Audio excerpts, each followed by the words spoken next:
Let's start off. God bless America. God bless this glorious land. And because this land is so glorious, it needs a new president to match that glory. And that person is Phil K.O.E. Yes, Phil K.O.E. in 2024. A man who truly loves America. A man who loves this nation and the people in it. Phil K.O.E., the true alternative in 2024. The man you all need. A man of the nation. A man of the country. A man of the people. A man of nature. A man who is going to point us to a brighter tomorrow. Yes, Phil K.O.E. He is a man of decisive action. Phil K.O.E. And that, ladies and gentlemen, is for America. I'm going to do that for you in Washington, D.C. Whatever that is, you're going to get a lot of that. Yes, folks, Phil K.O.E., a man who will make sure to dot the I's and cross the T's of American government. Phil K.O.E., he will make sure to preserve your freedoms to work on go-karts on the weekend or whatever you call fun in this glorious nation. That's why you need to consider Phil K.O.E. And that, folks, is why I am asking for your vote in 2024, folks, because I, your king of extreme, Phil K.O.E., have officially announced my candidacy for the presidency of the United States of America. Beautiful, beautiful flag. Old Glory is coming with me, folks, and we're going all the way to Washington, D.C. If you're tired of business as usual well in D.C., do the right thing. In 2024, vote extreme. Phil K.O.E., the choice for you, the choice for me, the choice for everyone within all sundry. Folks, God bless every last one of you, and we're taking this all the way to Washington, D.C. in 2024. Vote Phil K.O.E. to fix D.C. Yes, folks, it's going to happen. It's going to be beautiful. It's going to be glorious. You're going to join me, the Cabinet of Extreme. Our inauguration party is going to make the Jackson inauguration party look like a debutante ball, folks. It's going to be amazing. Old Glory's coming with me. What else do we need? God bless all of you beautiful people. Travel well, and in 2024, vote Phil K.O.E. Yes, Phil K.O.E. Brainworms, indictments, and dementia not included. That's something the other three candidates can't say now, can they? I mean, honestly, as wild as that is, you're not wrong there. But I have to ask, after watching that promo and like Beautiful. Really paying attention, are you bringing back the flag bearer? Well, it's going to be chicken, obviously. Chicken's just going to be just chilling wherever, holding the flag, just kind of ready to just, do flagging stuff. Because, I mean, we haven't had flag bearers like be a regular thing since what, Old England? Hey, I'm bringing flag sexy back. What can I say? Here at the KOE Nation and this amazing administration of extreme, it's gonna be pretty fucking awesome and pretty fucking nice. Now, before we get into any other festivities tonight, we get into further administration business. Lethe, curious, are you enjoying a libation this evening? I cannot, unfortunately. I miss it, but I quit drinking a few months ago. Okay. Back into December, January. May I ask why? Being in this space, man, I found out I have a personality flaw in which when I am drinking, I will not let go of an argument for nothing, and I will stay up until 6 a.m. having it. No, not you. What? Get the fuck out of here. I don't believe you. I've only encountered that from you like 24 times in the past before. So, okay, that's fair. That actually is like, so you're one of those guys that's like, okay, I won't get political this deep into the bottle. All right, now let me tell you something about this dog and pony show they call American government. Okay, so yeah, you're one of those guys. Get about 6, 7, 8 drinks deep. politics. I just won't let stuff go. It's not even that I'm changing the subject. It's like once I get into a conversation with someone and they are being inconsistent or whatever the case may be, I'm not going to stop until I get some sort of concession or they leave. Oh, yeah, that's, that seems like a recipe for long-term peace in one's life. It definitely is not, and that's why the bottle gets put down. Oh, now when you did drink, what was your drink of choice? It was 99% of the time scotch. Yeah, that's right. You were the peated scotch guy. You liked your whiskey that tasted like an ashtray. Tastes amazing. Let you know you're drinking something. Like this evening, I'm drinking kind of some fire here. Old Elk Single Barrel Straight Wheat Whiskey Store Pick from Wine, Beer, and Spirits 2023, 121 proof, 60.55 alcohol by volume. This is 95% wheat in the mash bill. So it's going to be sweet, but very simple. Like it's not going to be overly complex on the palate. So that's what I'm enjoying this evening. And also, yes, tonight's Big Buckin' Empire, all of your subscriptions will be honored if you really are such a rapscallion ne'er-do-well as to want to make me take a shot of gin. I will honor the subscriptions. If you're paying the subscriber tax, I will honor as much as it fucking hurts. As much as it inside of me, as much as the gin inside of me is actually going to hurt. Bandit, please be nice. Oh no.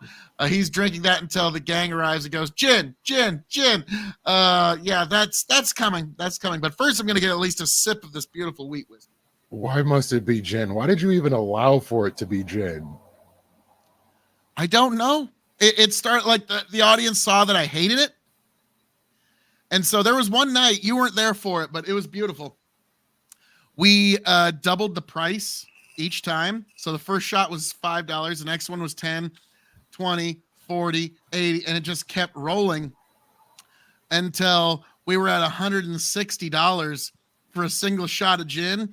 And the entire audience was like crowdsourcing it. Like, no, we're making this fucker take a shot of gin. Like, please, no, why? And then Tony, because he's got too big of a heart, he's like, well, we can't be doing this. We're fleecing the audience too much. And I'm like, Tony, what the fuck? And so, never forgave him for that one. In the spirit of P.T. Barnum, keep that rolling. Yeah, exactly. Like Tony just has too big of a heart. Unfortunately, that's the unfortunate reality of it. But Bandit goes, he's had so much gin he doesn't even remember anymore. But yeah, I really don't understand why it's a successful thing or why people drink it. And this one was like Tony's just fuck you to me. This one was gin finished in a bourbon cask. I don't know why it makes blasphemy. It yeah, it makes it like it's the worst of all worlds. And that's why, like, yeah, every shot of this other that has been forced upon me. I have not wanted to take a single shot of this, and yet here we are. But no, I wish it was something else. And so because of that, I've given Tony a bottle of millet whiskey that he despises, and I've given Chicken 2 bottles of oat whiskey that he despises even more. But once he starts drinking that, he starts, by his own words, starts getting white girl drunk, and yeah, just white girl wasted. Yeah, shit just starts falling out his mouth. So yeah, that's the next day. He's always like, "Oh, did I say anything cancelable?" More or less, no. Like he never likes that answer. Like more or less, no. Like thanks. I Guys. love it. So now on that subject, but slight shift. Like this is what's called an expert segue. We're moving from this recreational consumable to something that has now moved into the area of federally allowed recreational consumables. And that is marijuana has been rescheduled from Schedule 1 to Schedule 3 in the Controlled Substances Act scheduling. This is something that I never thought I'd like. Honestly, I just figured this would just go on forever somehow. Like there would just be a never ending to this. It would go on for decades and decades. And, just the minute I started speaking about it, and I was thinking, gosh, I wish Eichau was here for this. And Lethe, I don't know if you know this, but ask and ye shall receive, seek and ye shall find. Eichau Rich himself. How are we doing here, Eichau? How are we doing, sir? Oh, and of course, the perennial mic problems from Eichau Rich. Like you can almost set your watch to it. God bless him. We love him. We love him. But we still got the beard of knowledge here and the aesthetics that come with. The glorious beard is upon us. I blame StreamYards. There we go. Yeah. That is rocks. true. StreamYard is the PlayStation Network to Discord's Xbox Live. Like that, there's just no other way of putting it. Like, but I'm a PlayStation snob, so of course I like StreamYard. So that's just gonna correlate. Makes sense. Track. Now, Rich, right when you got here, Bandit's actually correct. I blame his fancy coffee. Yep, I blame the fancy coffee. Oh yeah, that's coming. Like that was like one of the silliest things we had done in a while, and I loved it. Like it's like we were dogging you on that fucking coffee. Like, dude, really? How the fuck? It's good coffee. Oh, I bet it's amazing. Fucking. I bet it's like I don't know. Like if you love coffee, I mean, it's got to be like almost like ecstasy in a cup or something. I mean, like, it's better than. I won't say it's better than like a third wave coffee shop, but it's certainly better than Starbucks or something like that. It's somewhere in between. I thought you were going to be like, well, I'm not going to say it's better than sex, but it's better than gentle lovemaking. It's like, oh, wow. Okay. All right. Like I don't know. A good cup of coffee will get you there. Yeah, I'm a tea drinker, so I'm just I swing for the other team in that regard. See, I'm a post-revolutionary American. We don't drink tea anymore. Oh, I'm pre-revolutionary. I heard the other day that history didn't start until 1776, and everything before that was a mistake. Oh yeah, I've been meaning to ask you. KOE Nation. That means you have your own nation. So when you're running for president of the United States, do you have to in order to do that, do you have to renounce citizenship in the KOE Nation? On my inauguration day, we will cross that bridge when we get there. That is how we're going. But an excellent question. It's kind of like that guy who runs Molossia. Have you guys ever heard of that guy? He's in the middle of Nevada. He's got this little micronation. He's claimed it as his own little country in Nevada called Molossia, and it's a fucking gas. Okay, like it's the weirdest thing. It's this little micronation, and his entire currency is based on cookie dough.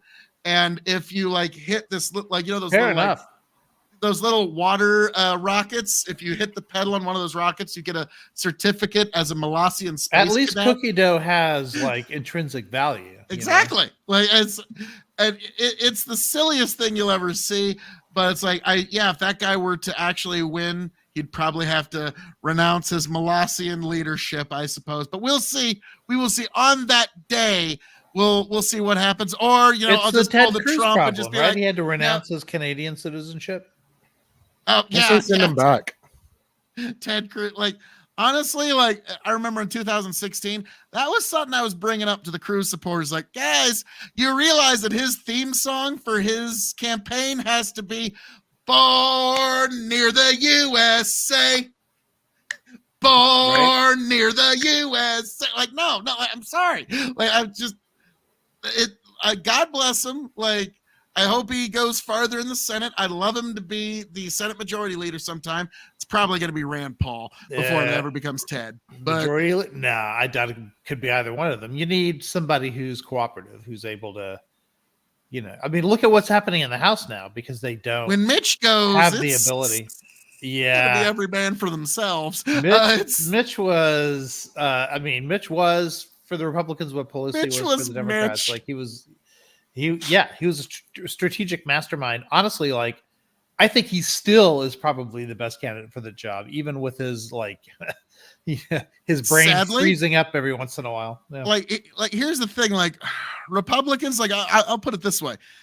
Like I'm really glad Mitch McConnell is on my side because holy shit, that motherfucker puts work in. Okay, like and yeah, like you said, it's kind of like Nancy Pelosi. It's like why do the Republicans hate Nancy Pelosi so much? Because she's been fairly effective. Okay, and it's kind of the same way with Mitch McConnell. It's like when we were like, holy shit, we actually got Barrett on the court. You beautiful bastard, you beautiful bastard. Because that one was no. There's nobody on the Republican Party has been as effective as him since Reagan. Mitch plays the long game like a boss. I can't even argue against that. Yeah, and that does raise the interesting question. We'll get into the other stuff here in a minute, but like you have raised an interesting question, and this is something I mentioned a couple months ago. If you look at the people who run American politics. Joe Biden, Donald Trump, Mitch McConnell, Nancy Pelosi, and fuck it, throw in Charles Schumer and a couple others. Like these are all like in 15 years, none of these motherfuckers are going to be running shit if they're even alive. Right. So American politics is going to look very different in 15 years. And so who do you think rises up and like who takes Mitch's slot and who takes Schumer's slot like in the Senate? Like we'll get to the House here in a minute. But. Yeah, well, I mean the parties run on seniority. The Senate still runs on seniority. The House Republicans are like not exactly keeping with tradition right now, but the Senate still does. So I guess we just have to go look at the senators Lindsey and see Graham, who has is it? Ew. Yeah, but Lindsey doesn't have the organizational skills for that. I mean, he just has that crippling lack of likability. I mean, don't get me wrong. Like the majority leader isn't going to be the most senior person in the party, but it is going to be somebody who's senior.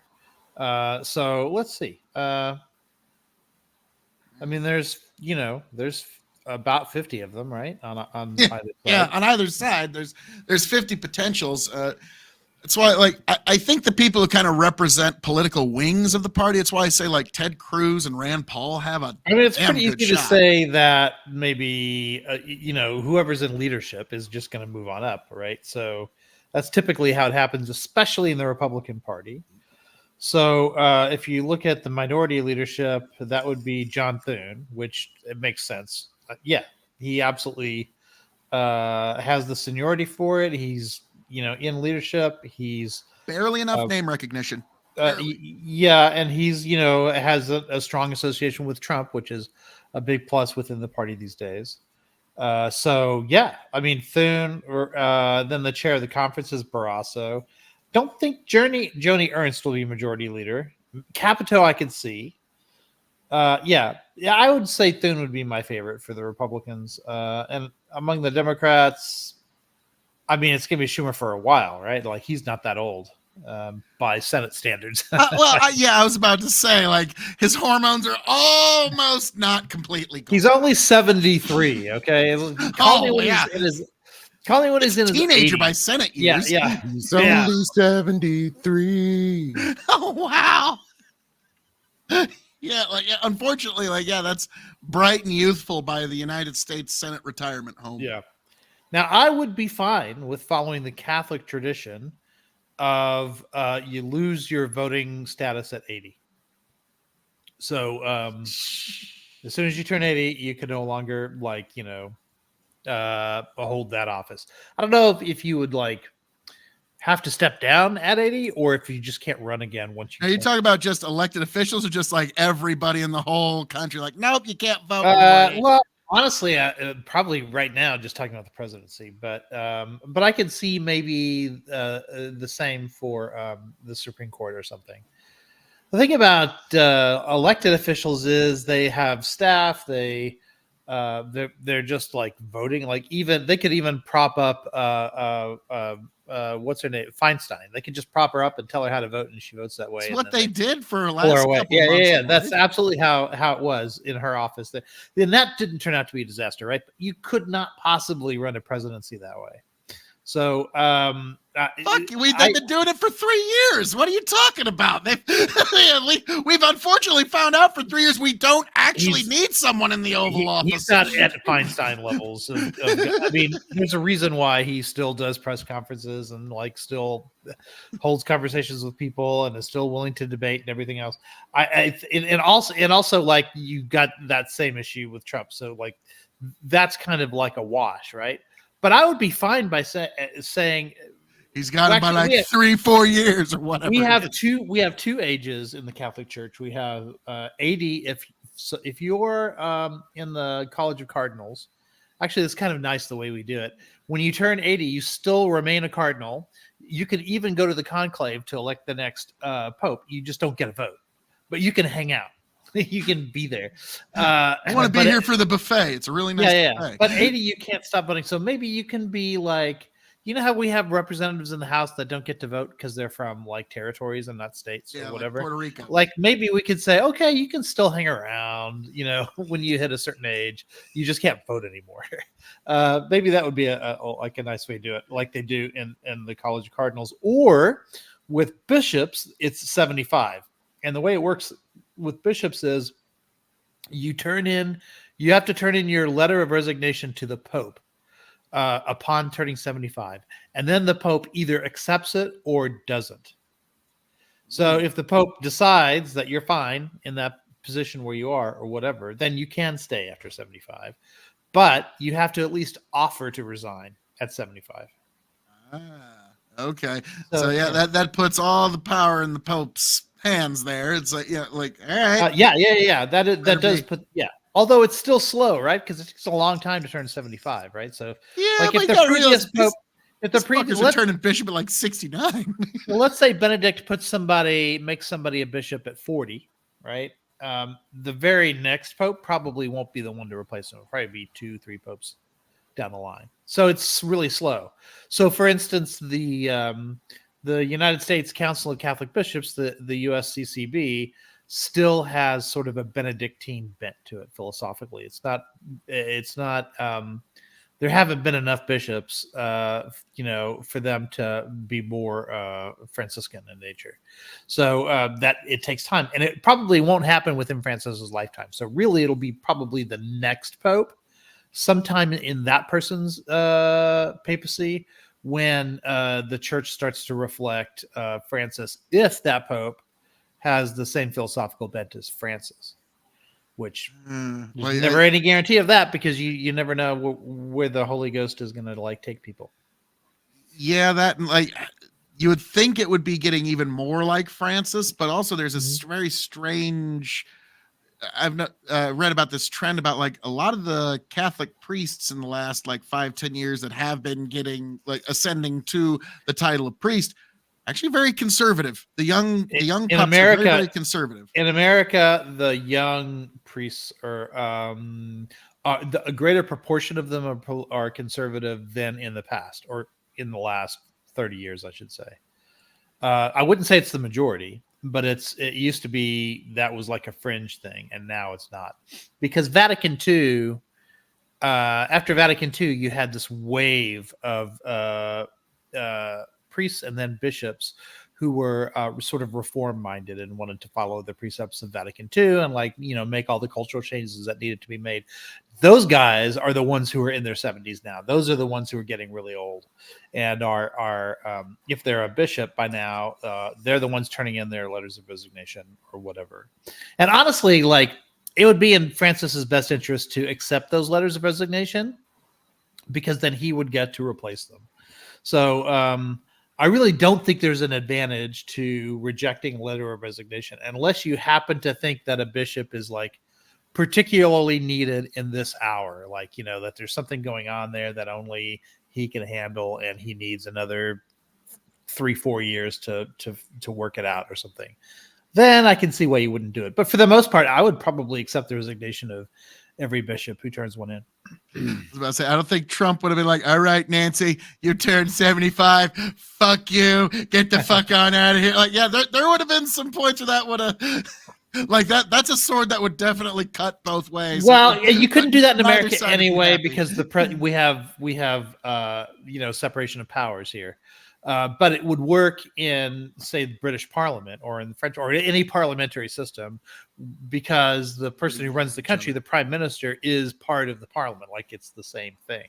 So even though they have executive powers, but in America, we explicitly separate out the executive power from the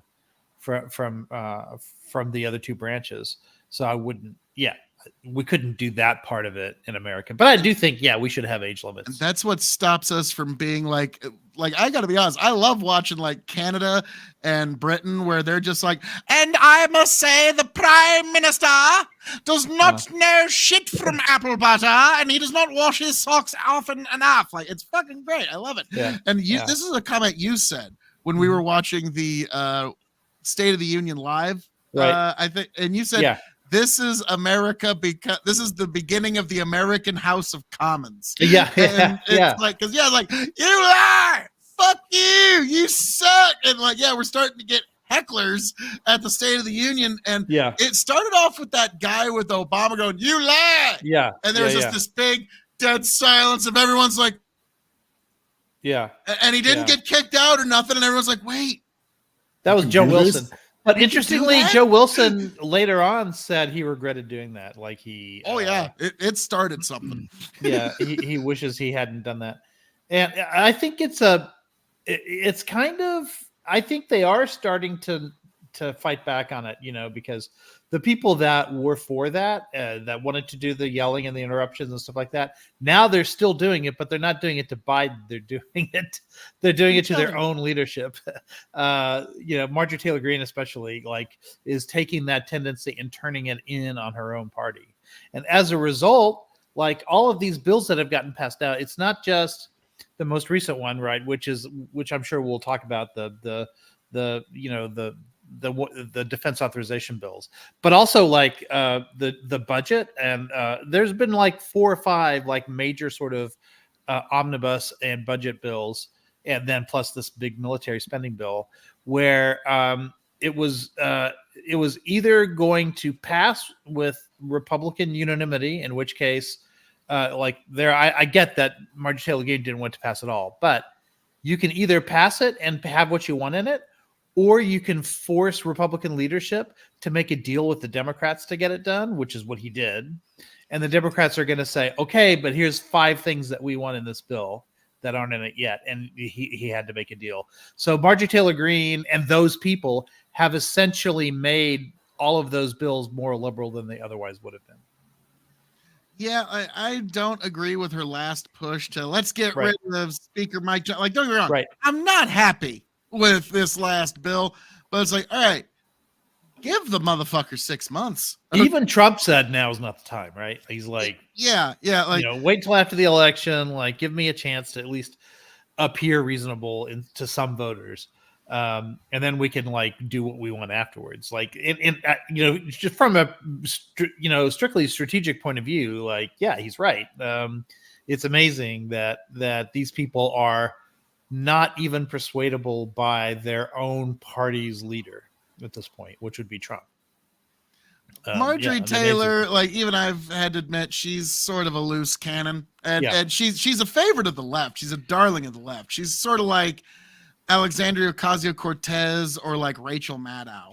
Oh yeah, you remember when who was the other one that's her twin? Even though they hate each other and they're fighting, but Boebert, yeah.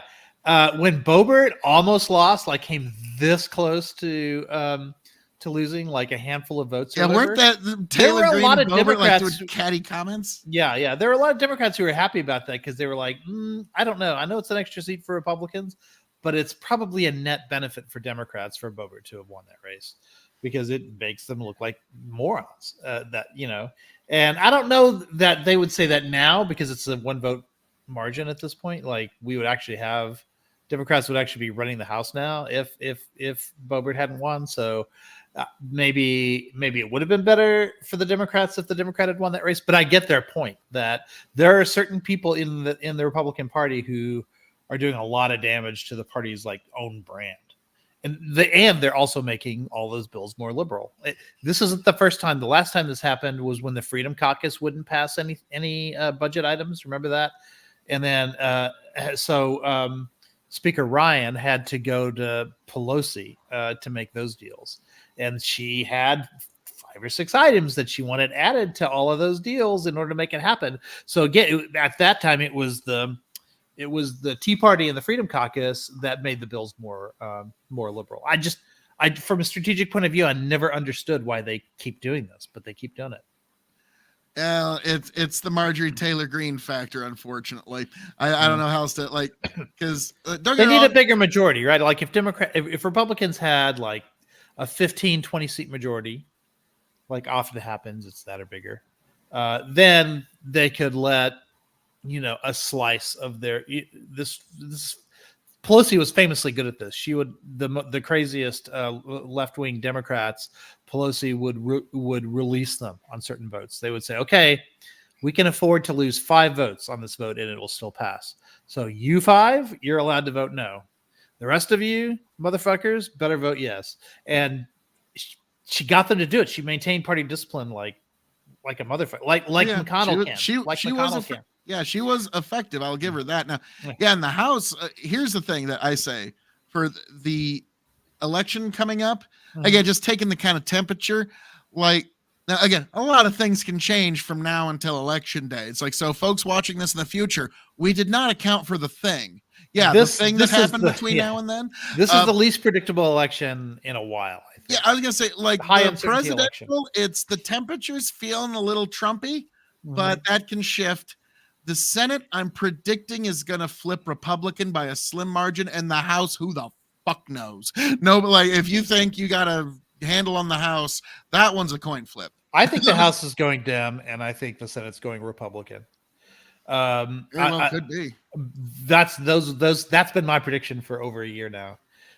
It's the White House that I have no prediction for. Like I really have no idea what's going to happen. Yeah, well, yeah, that one's going to be a nail biter. Like the polls are going to say one way or the other pretty strongly until about 3 or 4 days before the election. Then it comes right down to the margin of error, like it always does every fucking time. It has been lately. Yeah. Unfortunately, all right, Bandit, he did do it. I got to take a shot of gin. So I'm going to take solo screen here for one moment. No, okay. Bandit, you know, good rapscallion, ne'er-do well. Luckily, there's no one here to make me take a double. That's a subscriber. To fighting, stealing, and drinking. If you're gonna fight, may it be for a friend. If you're gonna steal, may it be a lover's heart. And if you're gonna drink, by God, I hope it's with me.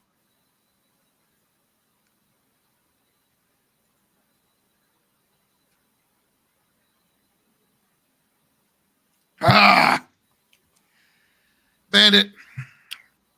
No, why? You have the option of just like taking it intravenously, so you don't taste it. Probably better. On my taste buds, yeah, it'd be better. Oh, God Almighty. Well, who do you think takes over for the Democrats after Pelosi's gone? I'm gonna go grab my tea. I'll be right back. Honestly, I would just go like straight down the leadership. It's kind of boring. But I also think, well, okay, if we're talking about the Senate, it's going to be Schumer for a while. Yeah. I don't see Schumer going anywhere. Yeah, and same thing for the House, right? We've got a young House minority leader right now. Yeah, I think the Democratic leadership is sort of set. Now, who would be the next presidential candidate? Like, obviously that person will become the leader of the party. Right now, I would say Schumer is the leader of the party. Think he's going to be a presidential candidate? No. You were asking about leadership. I assumed you meant like Senate and House leadership. Okay, I don't think that changes on the Democratic side. I think it does change on the Republican side. Obviously, there's going to have to be a new. It's going to be Thune, right?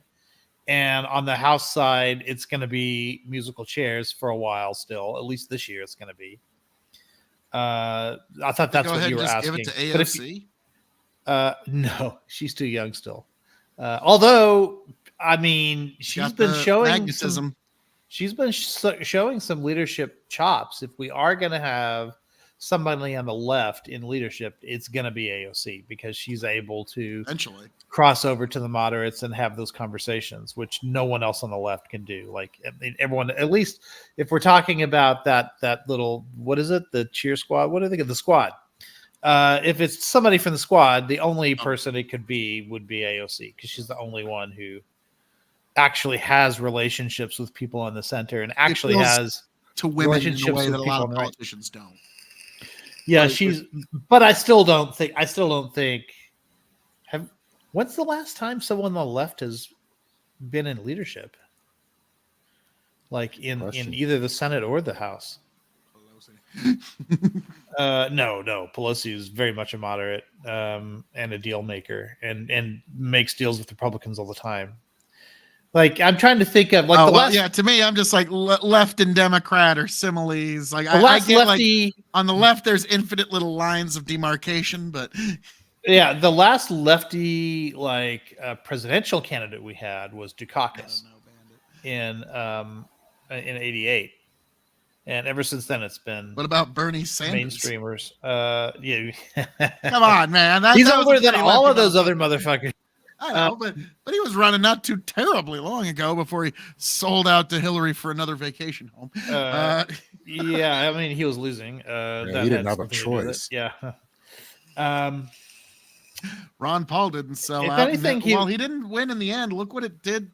Ron Paul sold out a lot. Yeah, I mean, he's not a libertarian by any stretch. He did not come out and he didn't come. Oh, I'm sorry. You said on Romney, I was confusing Ron with Rand. No, Ron stuck to his principles. His son Rand, and this is something. It's kind of weird. Rand has made some deals and he's got it on board with some things I really don't like. Like he wanted to remove birthright citizenship, and I was like, what? Yeah, but that I was like, what? Okay, but Ron. But Trump has also said that we should get rid of birthright citizenship. Yeah, that's just something I don't agree with. Trump's not perfect, so he's going to do some things I don't agree with.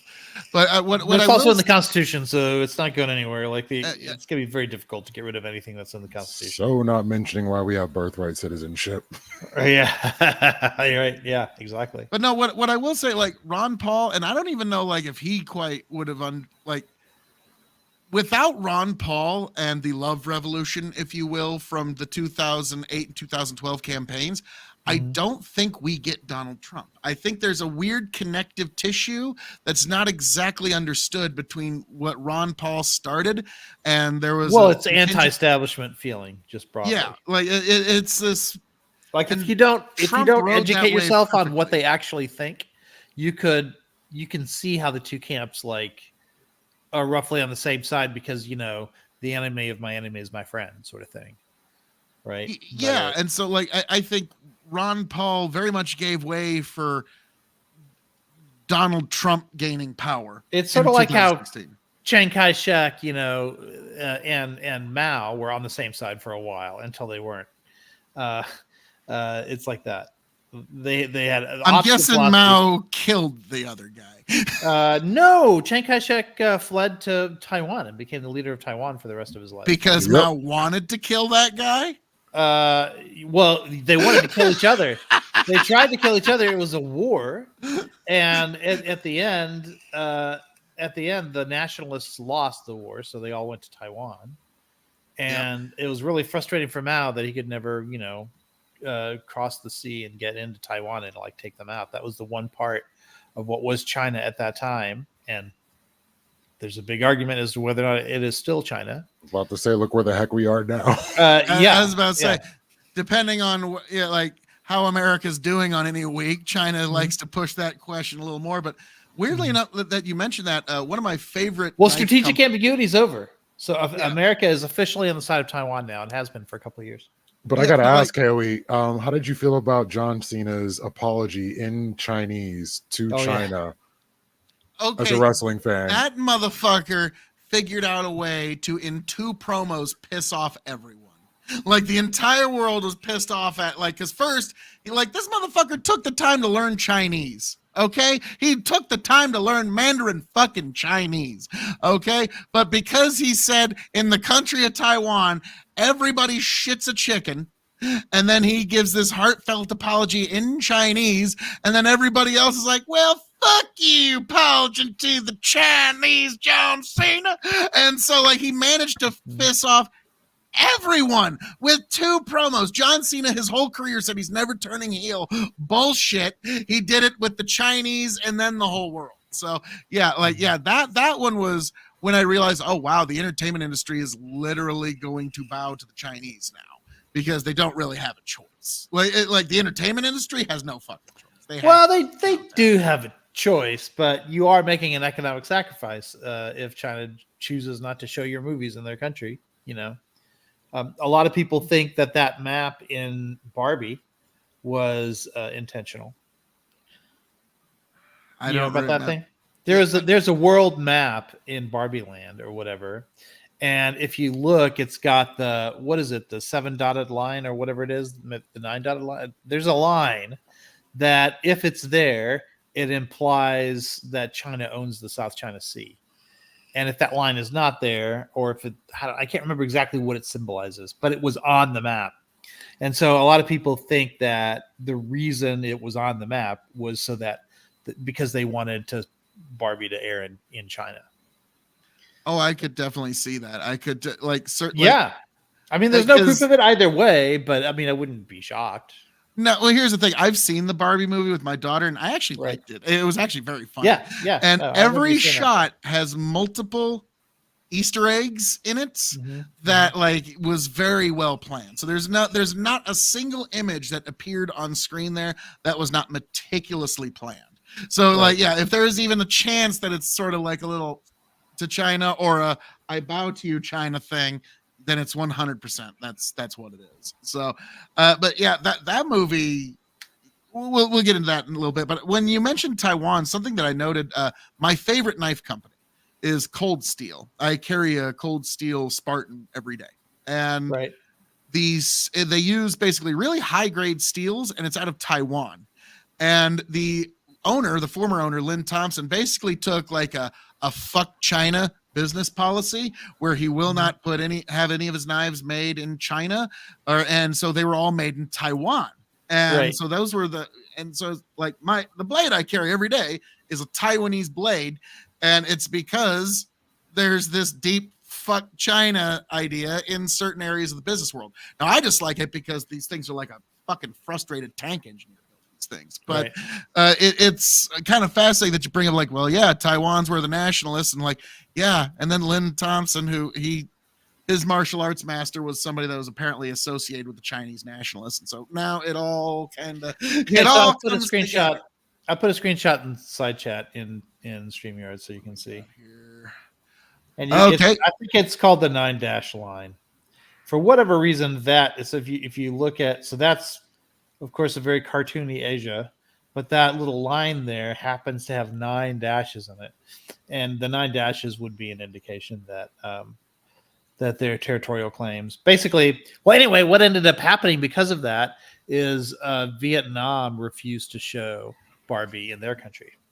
Oh yeah, trust me, that's not accidental. But there's not a single. I don't deny it. I just don't know enough about their internal workings to know if it was accidental or not. But I mean, I would not be shocked. But the thing is, that line appears in other parts of the map, as you can see. So it does kind of look thematic. But the fact that there's 9 dashes in it, that would be one heck of a coincidence. Some plausible deniability, if you will. Yeah. Gives them plausible deniability, but also the Chinese will be like, ha! Fuck all y'all. That's our ocean. Yeah. That's... I mean, I'm sure China was happy about it either way, yeah. Yeah. And so that's an unfortunate reality is China, I'll never forget that this is just... Is there going to be a Barbie sequel? You would think with the money that fucker made, I would be shocked if they didn't. I'll never forget. It was like a happening for little girls. My daughter was so happy I was going to go see the Barbie movie. And I actually laughed my ass off. It was actually pretty fucking funny. If you haven't seen it, I still haven't seen it, but I mean to. There was we did a little fun summer debate in debate summer camp last year, and one of our big topics for fun debate day was Barbenheimer. Barbenheimer, yeah. Strangely enough, my daughter didn't want to go see Oppenheimer. And Barbie won. Oddly. I know, strangely, even me, I'd have been like, okay, kiddo, the one reason to go see Oppenheimer is because they filmed a real nuclear explosion. You want to go spend 3 hours to see 10 seconds? Yeah. No. You want to go see the Barbie movie that you've wanted to see your whole life since before you even knew it was in production? Yeah. So that was a no-brainer. It was a good time, but Barbenheimer. Yeah. No, it was smart marketing to put those two films together for sure.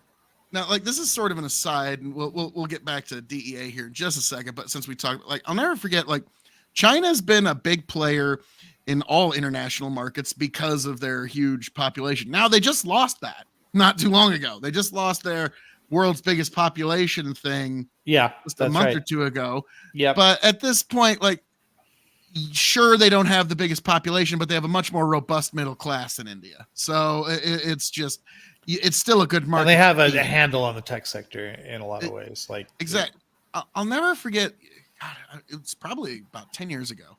I went to an ag conference where it's just farmers getting together to listen to what's the projections of the next year.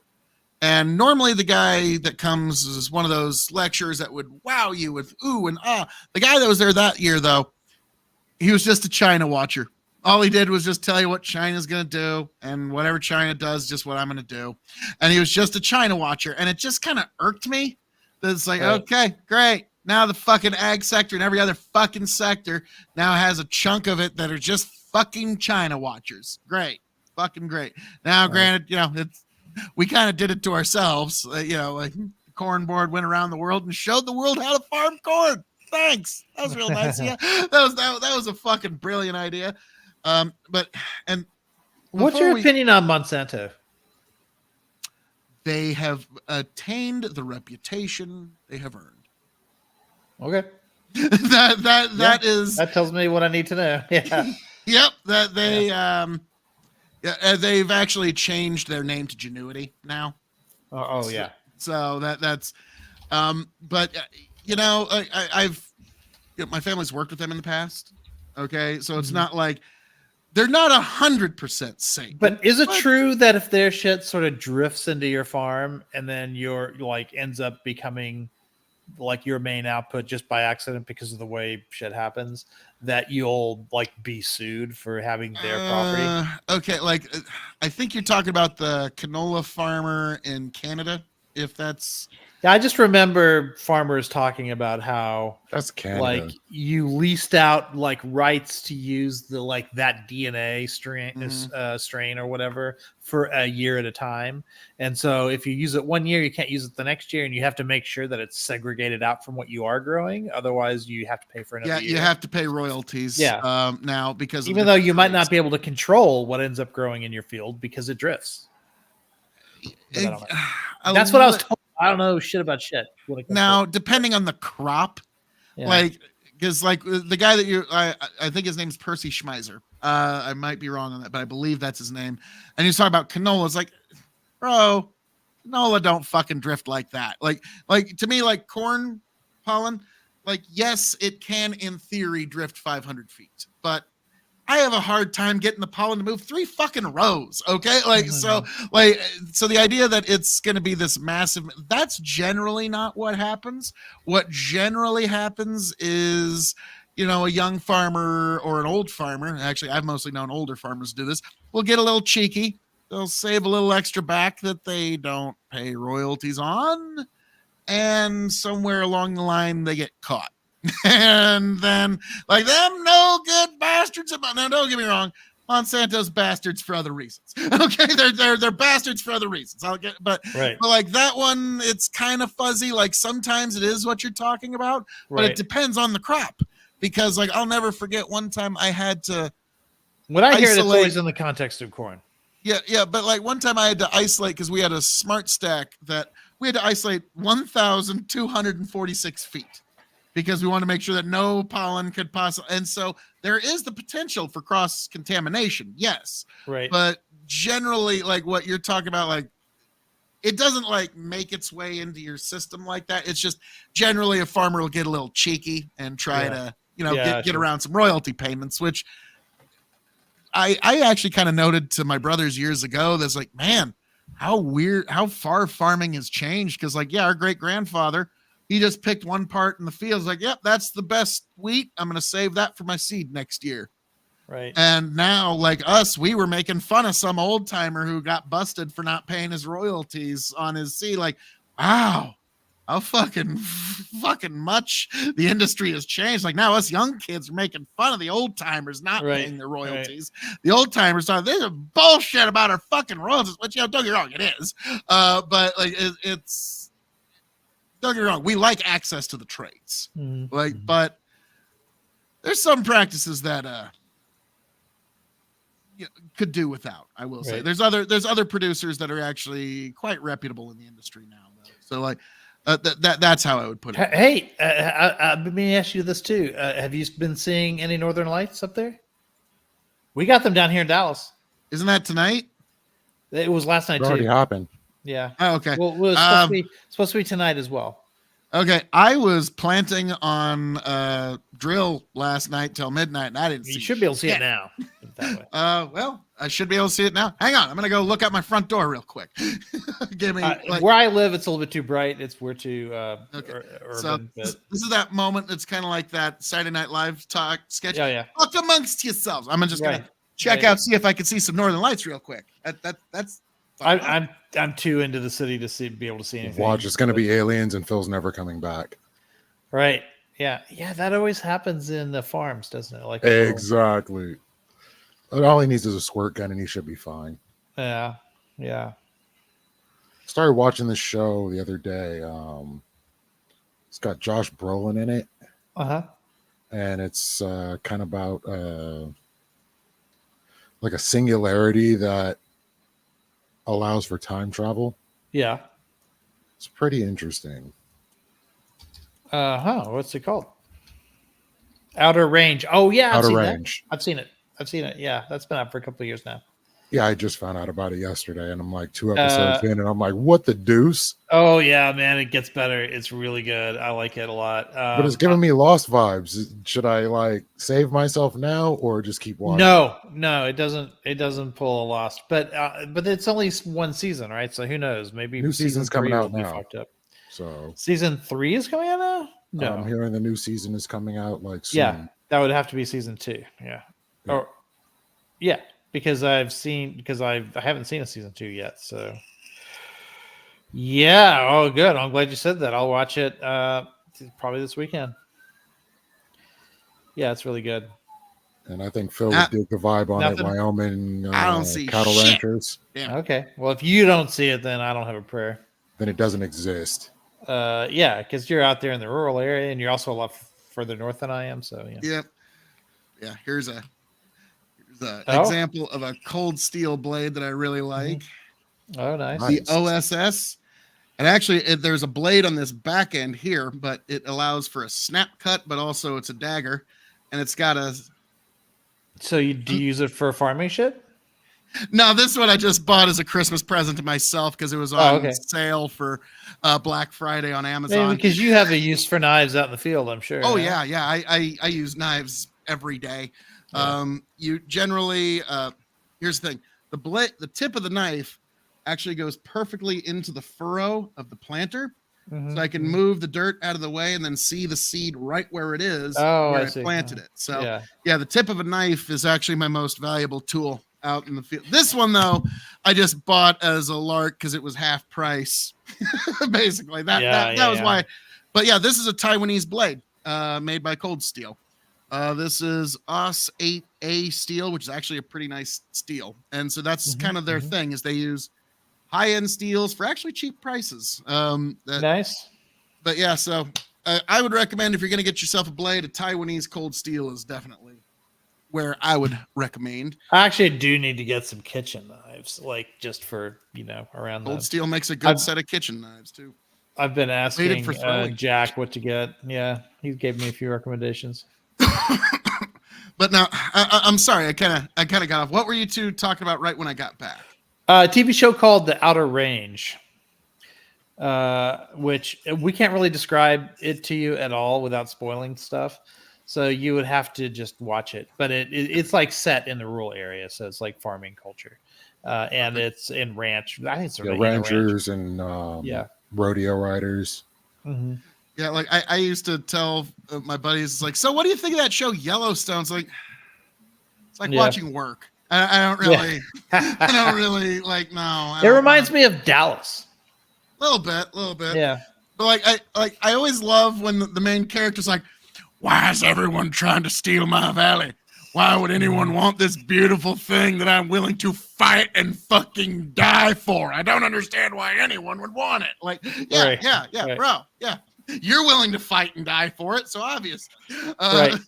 So, but I love the show. I love the premise, but it's one of those shows you can tell, like, all right, it strikes me as really formulaic. But by season 4 or 5, yeah, you gotta.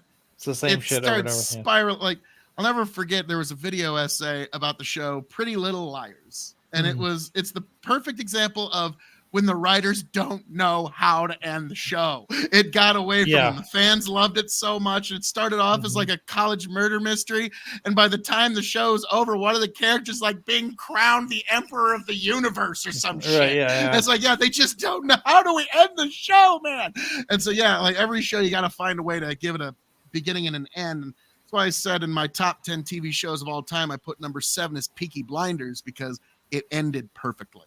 It's just, they could come out with a movie. Of course, I do love it when shows have good endings, like when they can wrap things up in a bow perfectly. One of my favorites for that is a show called, it's kind of sort of a time travel show. It's called Life on Mars.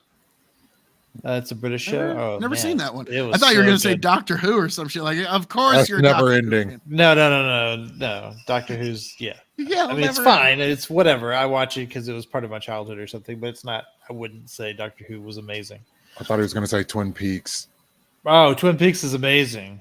It did end very well.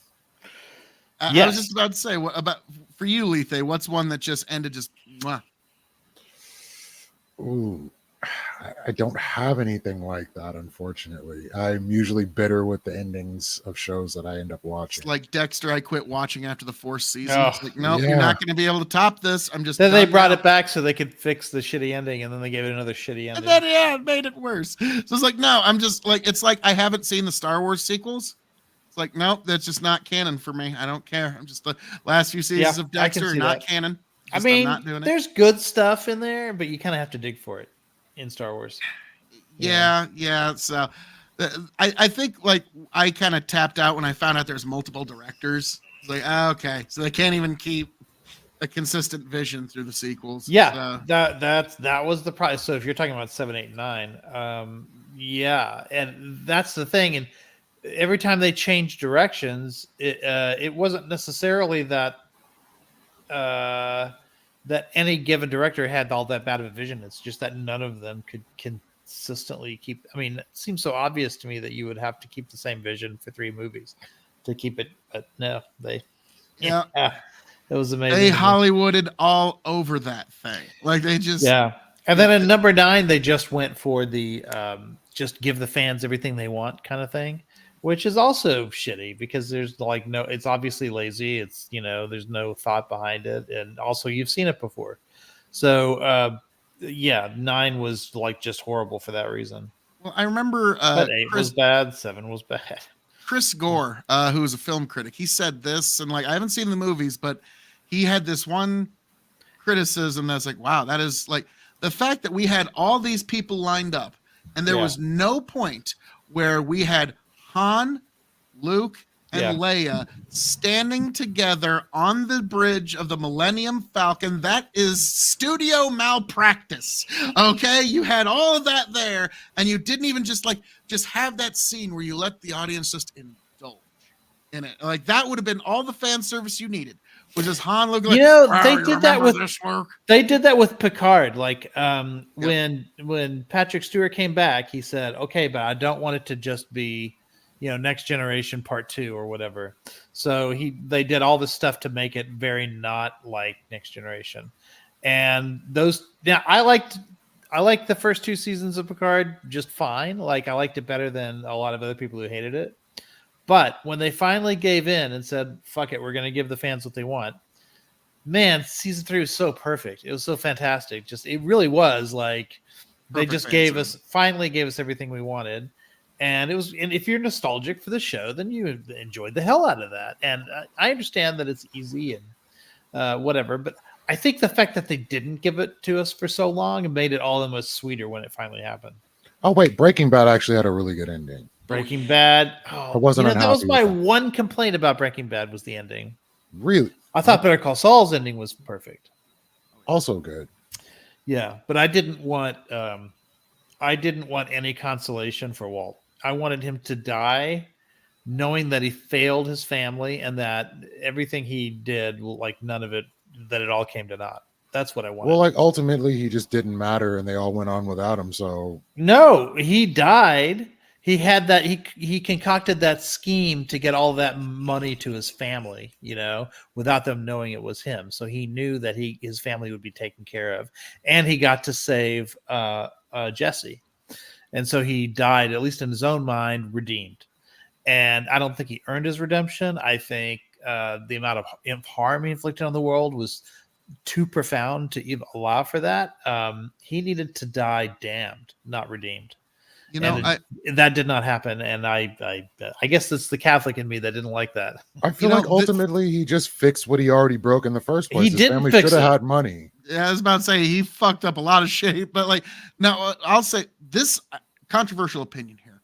Yeah. When it comes to Breaking Bad, I think the scene where his wife goes, "I have to hear you one more time say you did all this for the family." And he goes, "No. That was perfect. I did it because I liked it." Yeah. That would have actually, to me, would have been the perfect spot to end the show. Yeah, yeah. Where Heisenberg that would have been a great ending. Yeah, and I love that moment. And don't get me wrong, it's an amazing show, and the ending didn't ruin it for me. I love Breaking Bad. Maybe the best show ever made, in fact. But I found that ending to be dissatisfying. I'll give you that.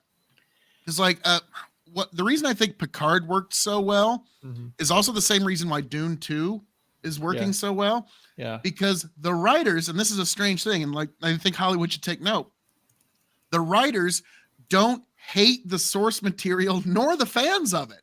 Right. And so once you do that, you'd be shocked how much the people love it when you don't hate the source material.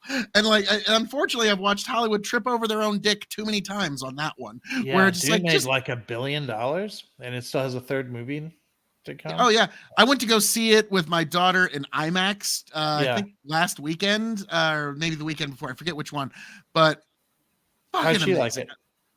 She actually did like it. Now, she was on Zendaya's side the whole time. She's on Chani's side the whole time. So she's like, "You go, girly. You don't fucking need him." And I'm like, "Really? This guy owns the whole planet, and she can do better. How does she do better? I don't know how you do any better than the guy who's the emperor of the universe. But you go, girl. You go." But yeah, that I thought was pretty. But she enjoyed the movie, and have you guys seen it? I have not. I haven't seen either one of them yet, actually. Oh God, yeah. You need. I'm waiting for all three to be out. So you can just go watch them. Do yourself a favor and watch the first two. The second one's going to be streaming here any day now. So just trust me. Do yourself a favor. It's good. It's just a good. It's time. Probably worth going to IMAX for, honestly. Oh yeah, the kind of movie that. Yeah. Well, there was one scene where it's shot in infrared. And in the fiction, Gede Prime is under a black star. And so everything is under this really weird, bright white light. And it just makes the scenes on Gede Prime really weird. And so I wanted to see that in IMAX. And it was really worth the juice was worth the squeeze in that regard. Visually, it's much better than the original. Oh, okay. All right. The 1984 Dune. I'm gonna go sit. I gotta tell you this. I'm sorry, I loved it. I loved it as well. Even though he himself, the director hated it. Yeah, he hated it because he didn't get to do what he wanted with it. But I liked it even so. I had a Ricky Bobby moment because of the original Dune movie, because I grew up watching this movie with my dad. Okay, I was sitting on the couch watching this with my dad. The weird, freaky, baby whale scene in the giant tank, and the whole thing. Yeah. Okay, and I love that. Yeah. I'll never forget it. And then, years later, I'm like, "Hey, Dad, they're remaking Dune." He's like, "What? Yeah. You remember Dune? That movie we watched when I was a little kid? We watched it together, and we both." It's like, "Oh yeah." I kind of vaguely remember watching that movie once. You must have been in the room with me when we watched it. And I did the Ricky Bobby. I based my whole life on that. Yeah. I went 30 years carrying that misinformation in my brain, thinking you're a huge fan of Dune. What the fuck? And so, but no, I enjoyed the shit out of it, though. Right. I had that moment, but for me, it was Predator. Oh, balls. So you thought, like, wait, I thought you loved the Predator. No, I just watched it once. You must have been in the room with me. Pretty much. Like, oh, balls.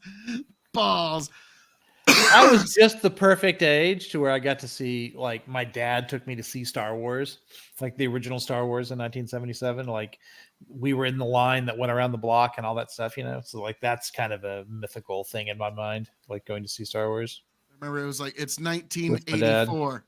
You're buying tickets to see Dune and Ghostbusters. It's 2021. You're buying tickets to see Dune and Ghostbusters. It's 2024. You're buying tickets to see Dune and Ghostbusters. What the fuck? Okay, like, so yeah, they're apparently Hollywood moves in cycles. Yeah, although Dune was amazing. I haven't seen, and I mean, just by all accounts, Dune was amazing. And I haven't seen Ghostbusters. So was either. Ghostbusters. Ghostbusters was amazing. The new ones? The one that had like the original cast show up. Yeah, we don't talk about that other one. Oh, Yeah, you we don't talk like about Bruno. I have not seen either of the new sequels. Ooh, I haven't seen the new one, but on Lethe's recommendation, it's on the short list now. But the first one, that first sequel, that was just the kids, right? Like, you didn't really see a lot of the adults in that one, right? There was the a first kids sequel one, was there was a chick the one. Saturday Night Live one with all the women playing the Ghostbusters. No. I mean the sequel with the kids on the farm. Yeah, that one had all the original people come okay. back. I thought they were like just cameos though. Even they Harold have bigger Ramis. roles than that? Yes and no. Okay. I mean, it was just mostly a connection to what originally happened. Right. But it had Bill Murray. Oh yeah. Okay, then that's all. Like, it's like Zombieland. There's 6 people after the world. One of them's Bill fucking Murray. Like, yeah. Did everybody come back? I thought everyone came back. Dan Aykroyd came back. There was a big like drama over. Ernie Hudson came back. He didn't really come back, but I can't remember who. It was Ernie Hudson. He said he didn't get enough money in the original stuff, but he came back for this one. Oh, okay. I was about to say, I'm sure they're making up for it. I'm sure they are. Yeah, and his character got fleshed out beautifully. Okay, well, that's good. I'll never forget. Like, this is just the one last, if you will, bird walk. Dan Aykroyd has a Crystal Skull vodka. Okay, I've got a bottle of it that I'll probably never open because it was one that my brother and I were going to review, and now he's passed, and so I'll probably never open it. But I'll never forget one time we watched an advertisement for his Crystal Skull vodka. It's a 9-minute YouTube video. It's off its rocker. For 4 minutes and 30 seconds, he does not mention vodka.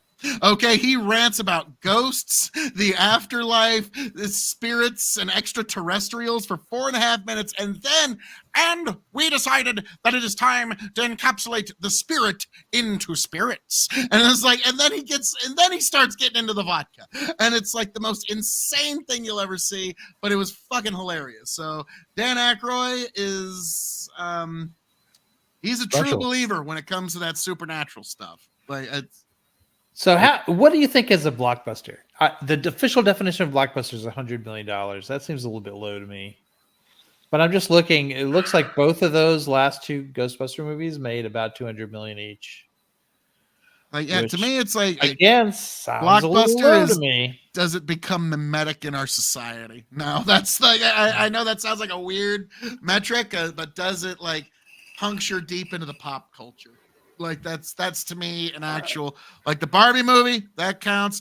Dune now kind of counts. Fast and Furious movies too. Like, I know I don't fucking like them, but every fucking gearhead you've ever known in your whole fucking life loves every fucking Fast and Furious movie. Okay, like I don't get it either. I've never seen one. Neither have I. My girlfriend loves every single one of them, and she looked at me like, "You've never seen Fast and Furious?" Like, oh no, do I have to watch them? No. Yeah, I'm sure you do. Yeah. Let's see. Oh, Dan Aykroyd and Bill Murray is a case study in the long-term effects of cocaine. Now, Not wrong. to be fair, the motherfuckers are still standing, and I guarantee you, those two had access to better cocaine than anyone you've ever even met in your life.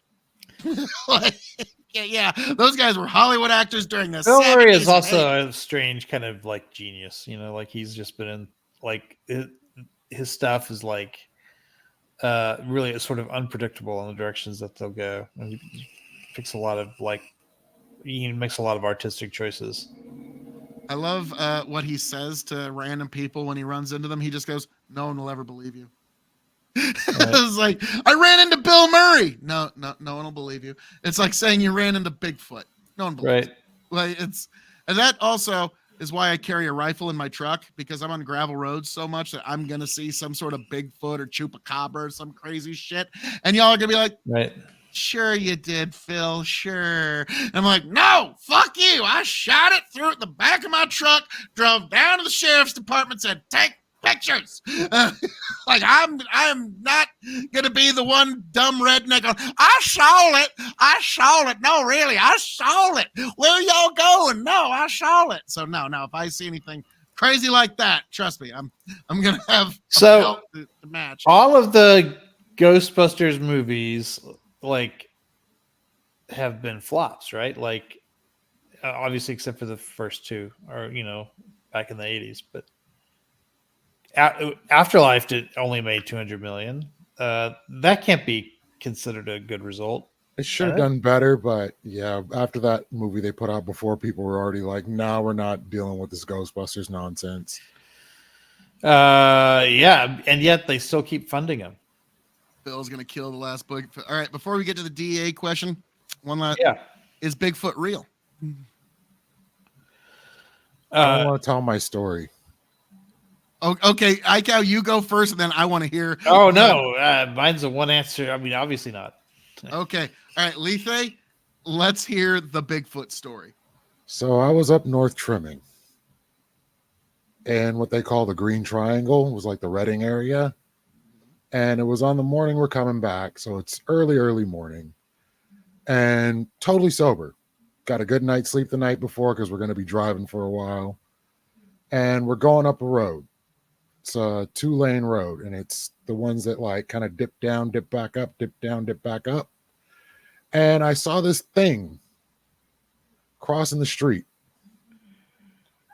like walking across the highway. It looked like its arms were really long, but it also looked see-through. I don't know what this thing was, but by the time we came back up the dip, it was gone. Okay. So Lethe saw an ethereal ghost-like Bigfoot that was partially see-through.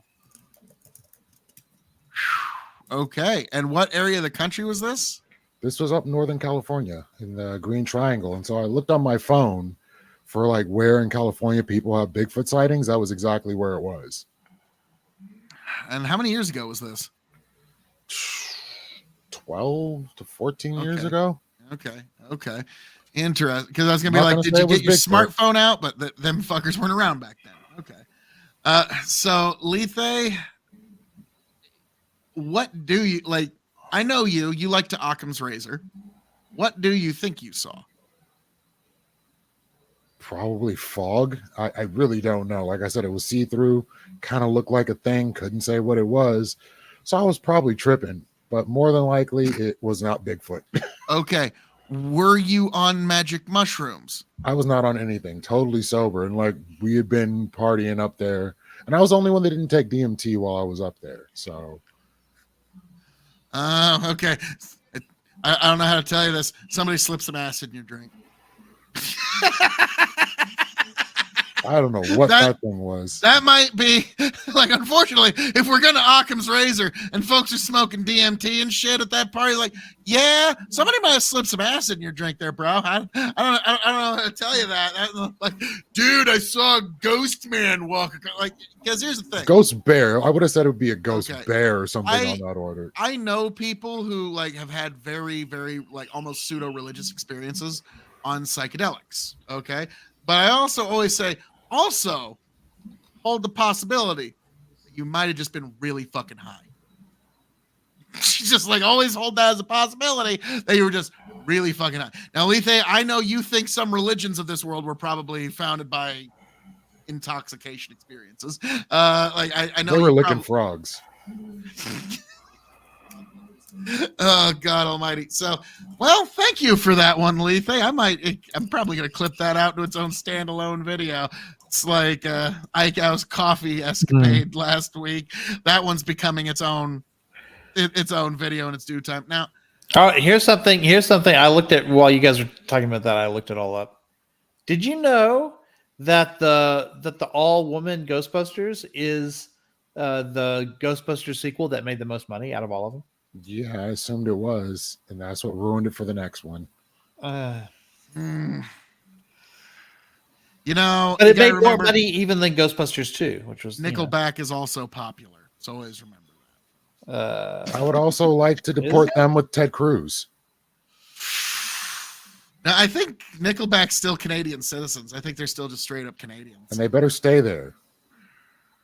Yeah, I think Justin Trudeau needs to give an official apology on behalf of Canada for Nickelback. Like, I think that would be like, I'll never forget in 2016, Trump supporters were holding up signs saying Ted Cruz likes Nickelback. And I was like, oh, bro, that's fucking mean. Don't you put that on motherfucker. But I mean, it's one thing to say his father, assassinated JFK, but Nickelback, that's a bridge. Or that his wife was ugly. But yeah, Nickelback. I'll never forget that. Like Shane Gillis had the best like stand up about that, where he talks about like, like it was so mean that they just kept throwing dorks on that stage to make him debate Trump, and he didn't give a fuck. He just didn't give a fuck. Like they were talking, him and Ted were talking politics, and he goes, Ted's wife, ugly as a dog. You don't talk about a man's wife like that. You have a dog wife, Ted. Sorry. And then now the Conservative Party doesn't want to talk about dogs. And then a week later, he's like, I endorse this man for president. Like, yeah, you fucking pussy. That was Shane Gillis' exact words. It's like, oh. I mean, I think his problem, and this was true with several of those people, is that they tried to have it both ways. And when you try to have it both ways, you're guaranteed to have a worse outcome than if you just commit even to like the worst possible move, because at least you committed to it. Right. But the fact that he went so hard in hating Trump and then so hard in supporting Trump, I think the only other person who went further in both of those was Lindsay. Yeah. Lindsay was Lindsay. Unbelievable. He's impervious to hypocrisy. Like it just doesn't bother him at all. Like they'll play the tapes in front of him and he just doesn't give a shit. I'll never forget on Our Cartoon President, they had Lindsey Graham, like just being a supplicant to Trump. And like, Mr. President, I agree with everything you do, including when you installed a pinball machine over John McCain's grave. But I do got to say, Lindsey Graham just completely flipped on that. But like, okay. I'm not endorsing violence. I don't think anyone should have ever done this. This was a bad thing. I'm not endorsing violence, but I'm just saying I'm in alternate history is what I want you to think of here. Right. Okay. I truly think if Ted Cruz would have just taken his earphone off, walked across stage, because he was right next to him, and just slugged Donald Trump right there, he'd have probably been the Republican nominee and would have won. Oh, I don't know. Yeah. I'm not endorsing it. I'm not saying he should have. I'm just saying think of the alternate history, because that was when Cruz just kind of like, the winds came out of his sail. But if he would have seen us standing up for his wife, and I will stand up for you, America. Like, unfortunately, that shit probably would have fucking, like, America was a goofy place in 2016. Don't fucking forget how fucking weird this country was a few short years ago. I mean, the only thing I can think of is everyone scrambling to inherit the party when Trump is gone, one way or another, whether it be that he finishes his term and he's term limited, or he ages out, or loses the election, however it happens. They're just waiting for that moment so that they can then, be the next. We got 2 questions for the panel. One that I'm going to ask directly off yours, and one from Bandit. The one I'm going to ask is, okay, in your personal opine, who is that torchbearer in 2028? For the Republican Party, I have no idea. It's like so. I mean, I know who I would hope it would be, but that's not the same as who I think it will be. I mean, let's give us both answers. So, who do you hope and who do you think? I think they need somebody who's establishment who can bring the center back into the party, like who can appeal to people who right now are alienated from the party. So I think, I mean, there was a time when I would have said Chris Christie, but I think he's gone too hard against Trump. So now when Trump's gone, like he'll be considered a traitor to the memory of Trump. So it's probably can't be him anymore. I mean, maybe I guess it's still that Nikki Haley. She's done. She's done. She tried to oppose Trump in a heavy way, and that Republicans don't forgive and forget. But she didn't cross the line the way some other people did. Like it's got to be somebody who I could see her being a VP candidate. Trump, but also has a centrist appeal. He actually just texted Tim Scott recently that she's not going to be a VP candidate, but he wishes her well. So he's trying to mend that fence. No, not his VP candidate, but in the future, like in 2028 or 2032, I could see her being a VP candidate. Yeah, and I can see Tim Scott. Yeah. Now, here's the reason he's why capable of pivoting. Why I It's don't got to be someone who's capable of pivoting. Like Donald Trump, like Mike Cernovich said this, like Trump cannot pick Tim Scott as a VP candidate. He has to pick someone that makes him assassination proof. Okay, like we can't like Tim Scott, like, oh my God, the establishment would be like, yay, okay, we have. Oh, so then Kristi Noem. Nobody wants Kristi Noem as president. Even people who liked her. We're back to the dog thing I was just talking about. Yeah, like Tony still thinks that this isn't a big deal. I'm like, dude, it's over for her. Stick a fork in her. She's done. She pissed off one of the few things of bipartisanship in America, and that's the fucking dog, people. Mm-hmm. Yeah. Okay. Like now, here's the thing. White suburban women. I am running on a very different campaign strategy, though. Your dog, America. Your dog at home.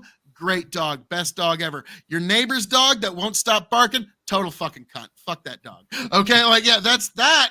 I think all of America will agree. Like, okay, yeah, that dog, neighbor's dog that shits in my yard, won't stop barking. Yeah, fuck that dog. My dog, though, is great. What amazes me is that her pivot after this to try and make it better was to criticize Biden for not killing his dog.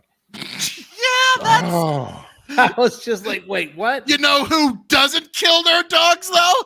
Joe Biden. Like, lady, did the Democrats give you $1 million check? Like, what the fuck, lady? Like, oh my God. Like, Trump's like, thank fucking Christ, I did not make her the VP. Oh my dear Jesus. Like, now, she would have probably thought it was okay because she knows he doesn't like dogs, but he at least like doesn't talk about it. Well, whether he likes him, I'm sure he's not going to go all Old Yeller on him. Yeah. Like, shit. Like, now, here's the thing. Like, every farmer, like, they think, like, oh, you know, when it's time to put the dog down, but not, like, when it came to my dogs, when they, like, I couldn't never bring myself to do it. You know what I mean? Like, unfortunately, my dad put it this way. All farm dogs die the same way. And that's unfortunately under the tire of something.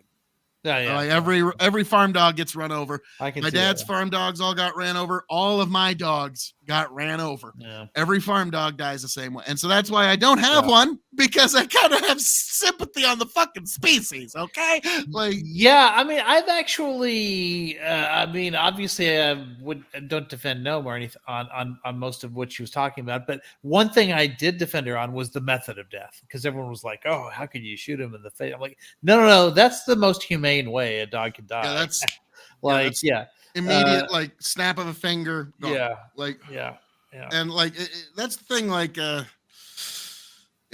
on a farm, you do have to dispatch animals. Like I've shot Yeah. many animals that I were accept causing that. some kind of problem on the farm. Like I have a lot of like a good example is badgers. They Mhm. dig into the ground, and my detasselers or rogers could fall in and break a leg, and so I have to dispatch a badger. Yeah. But like a dog, yeah. that's kind of a different issue altogether. But also, did you see recently, like the audiobook came out?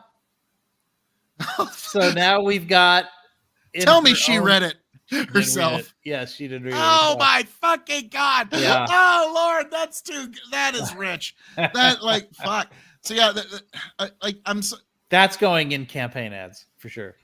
yeah. And it's like I said, it's not going to be a rational discourse, and there's no way you can inject rationality to it. Like doesn't matter. Like my buddy Tony thinks, we can say like, nope, you're trying to kick water uphill, my friend. Like it's just there's certain things. Now, before we move on, this is just a quick question for Bandit. Question for the panel. Any reboot remade been better than the original? The only one I can think of that comes close is Bad News Bears.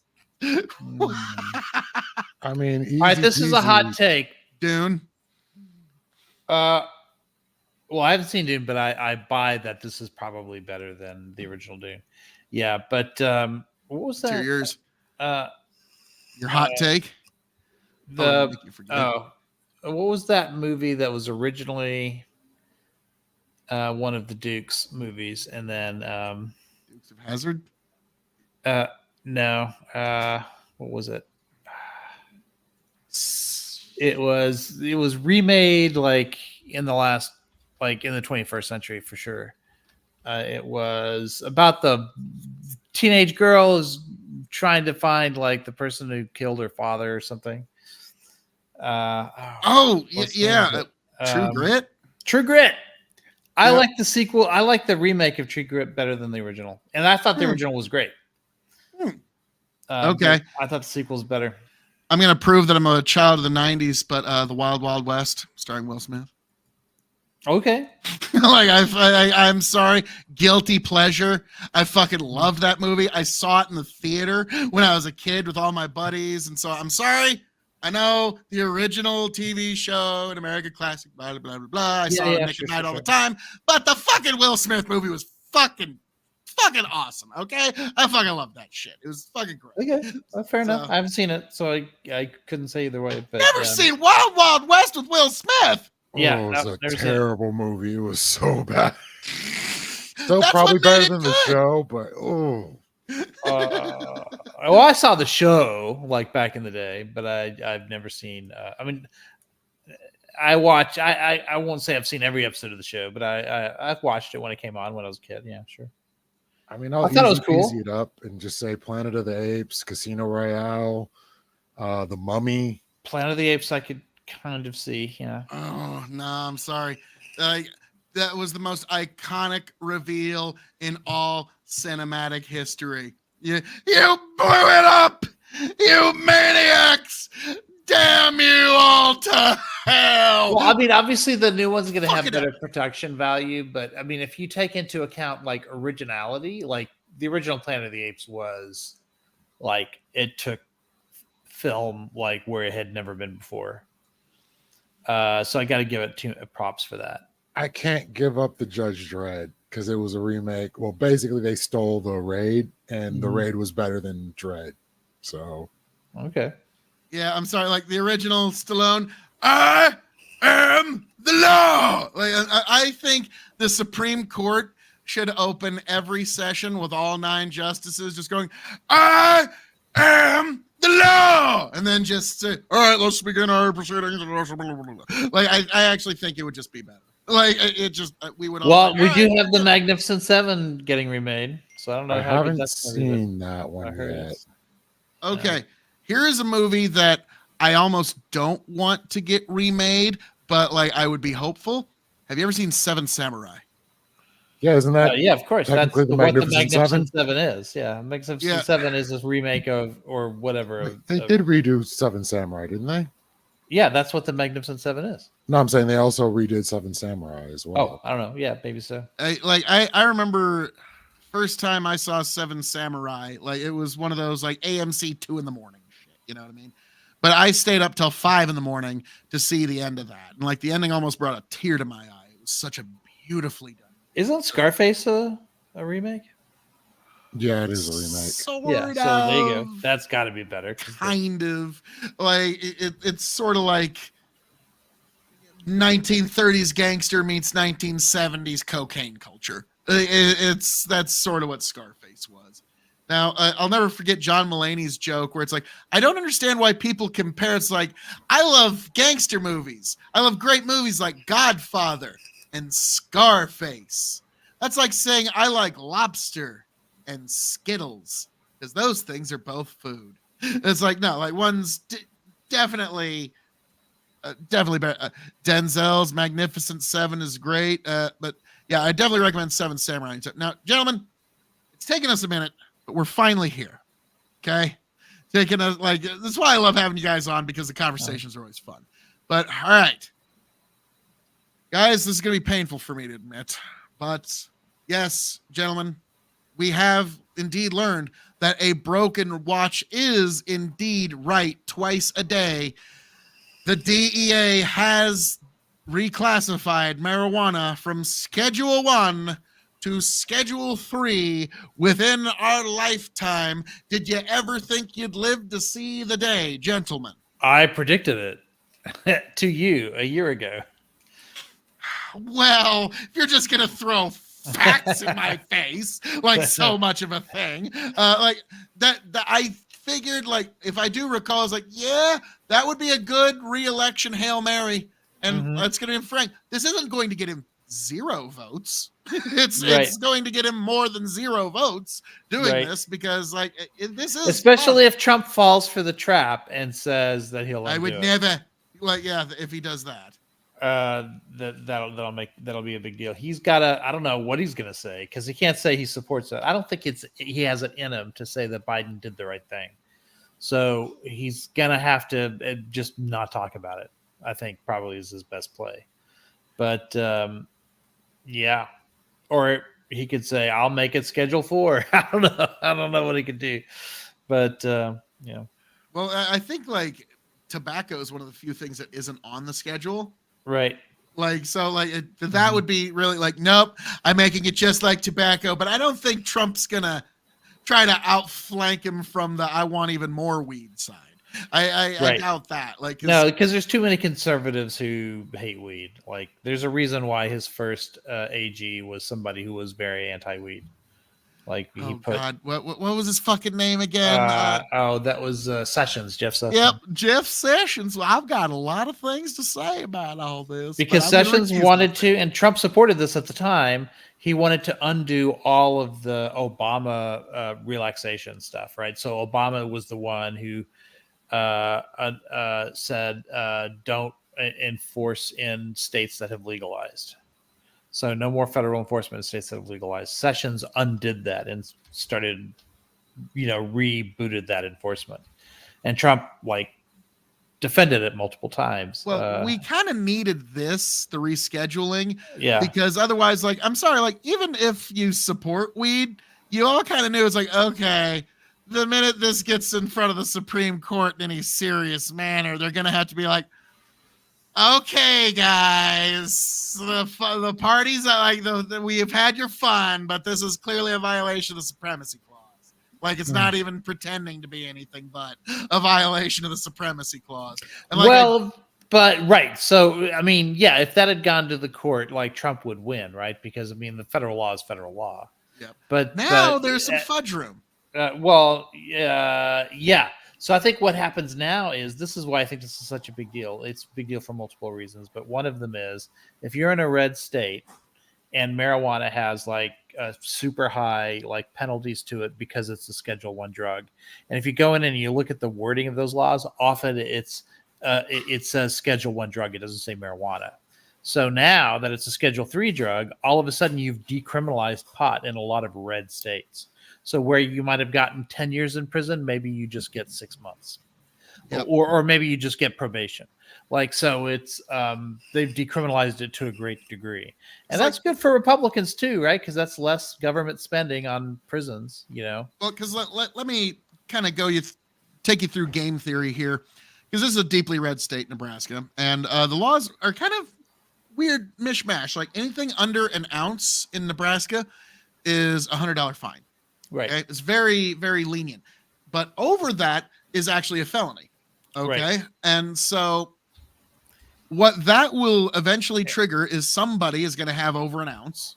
Yep. They're going to go to court over it, and they're going to push, well, there's been this new reclassification. Right. And depending on how much they spend on a lawyer, it could very easily cause new precedent in red states. Like, Yeah, I mean, I think it depends on the wording of the law, right? If the law says Schedule 1 drug gets the felony, then obviously that doesn't apply anymore. If the law says marijuana gets the penalty, then yeah, I think at that point, I don't know. At that point, I don't even think it's ambiguous. I think at that point, it's still a felony. I mean, I don't see how it couldn't be. Yeah, it's still, but at that point, depends on it's the really state. just a matter of dealing with the state laws. It's no longer Right. because, like, previous governors, like even like our previous governor, Pete Ricketts, just kind of like shrugged his shoulder, like, it's the Fed. There's nothing I can do about the Fed. Okay, like I get it. Like states are trying it, but there's nothing I can do about the federal government. So now, yeah, this is gonna definitely speed up some of the last red states, because I always joke that it was going to be Nebraska, Mississippi, Alabama, and Kansas in a race for last place. Yeah. To legalize marijuana. I can't believe any of those politicians want those tax dollars to go to the neighboring state, instead of to that, to their own pocket. I totally get, but like, here's the other thing. The people in the marijuana industry actually like it being ambiguously illegal, because that's what's actually holding the price up. Okay, because once like all 50 states, like, okay, I'm a farmer. If you like, let me tell you something, folks, everybody within the sound of my voice, the American farmer, if allowed to, will overproduce into a profitable market. You can set your watch to it. Okay, so if it's completely legal, all 50 states to produce, the American farmer is going to overproduce into this profitable market to the point where marijuana will be about the same price as tobacco. Yeah, that's within how 5 to commodities 10 work. years. Yeah. Yeah, and so like that's why the industry has enjoyed keeping it kind of gray. But in a way, it's the profit margins. also, in a way, we might want that, right? Because we're in this weird position where, I'm definitely for decriminalization. Don't get me wrong, right? But full-on legalization, like, there are harms to marijuana smoking. It's not a totally safe, or at least not a drug that we know is totally safe. The way Every people pothead claim. in the comments, bullshit. Show me Exactly.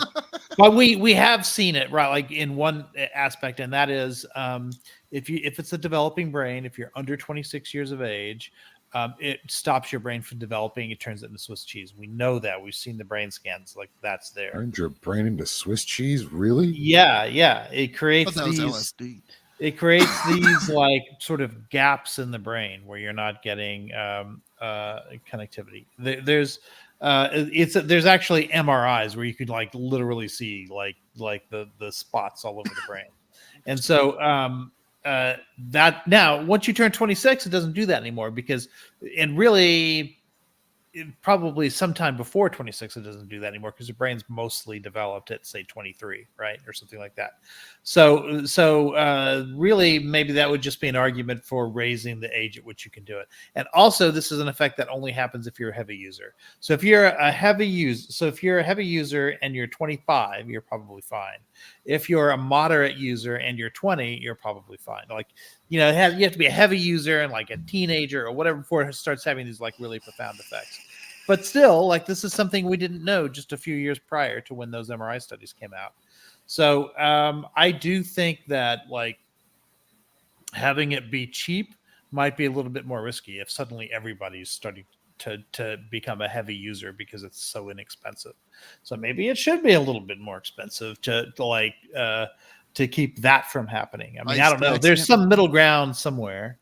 No, I get what you're saying, but like I think if it just becomes yet another commodity that you buy at the gas station, Right. I think you demystify it a little bit, because let's be frank, what made smoking marijuana sort of the cool thing in the 70s, 80s, 90s, and 2000s was the fact that it was illegal and you were doing something slightly subversive.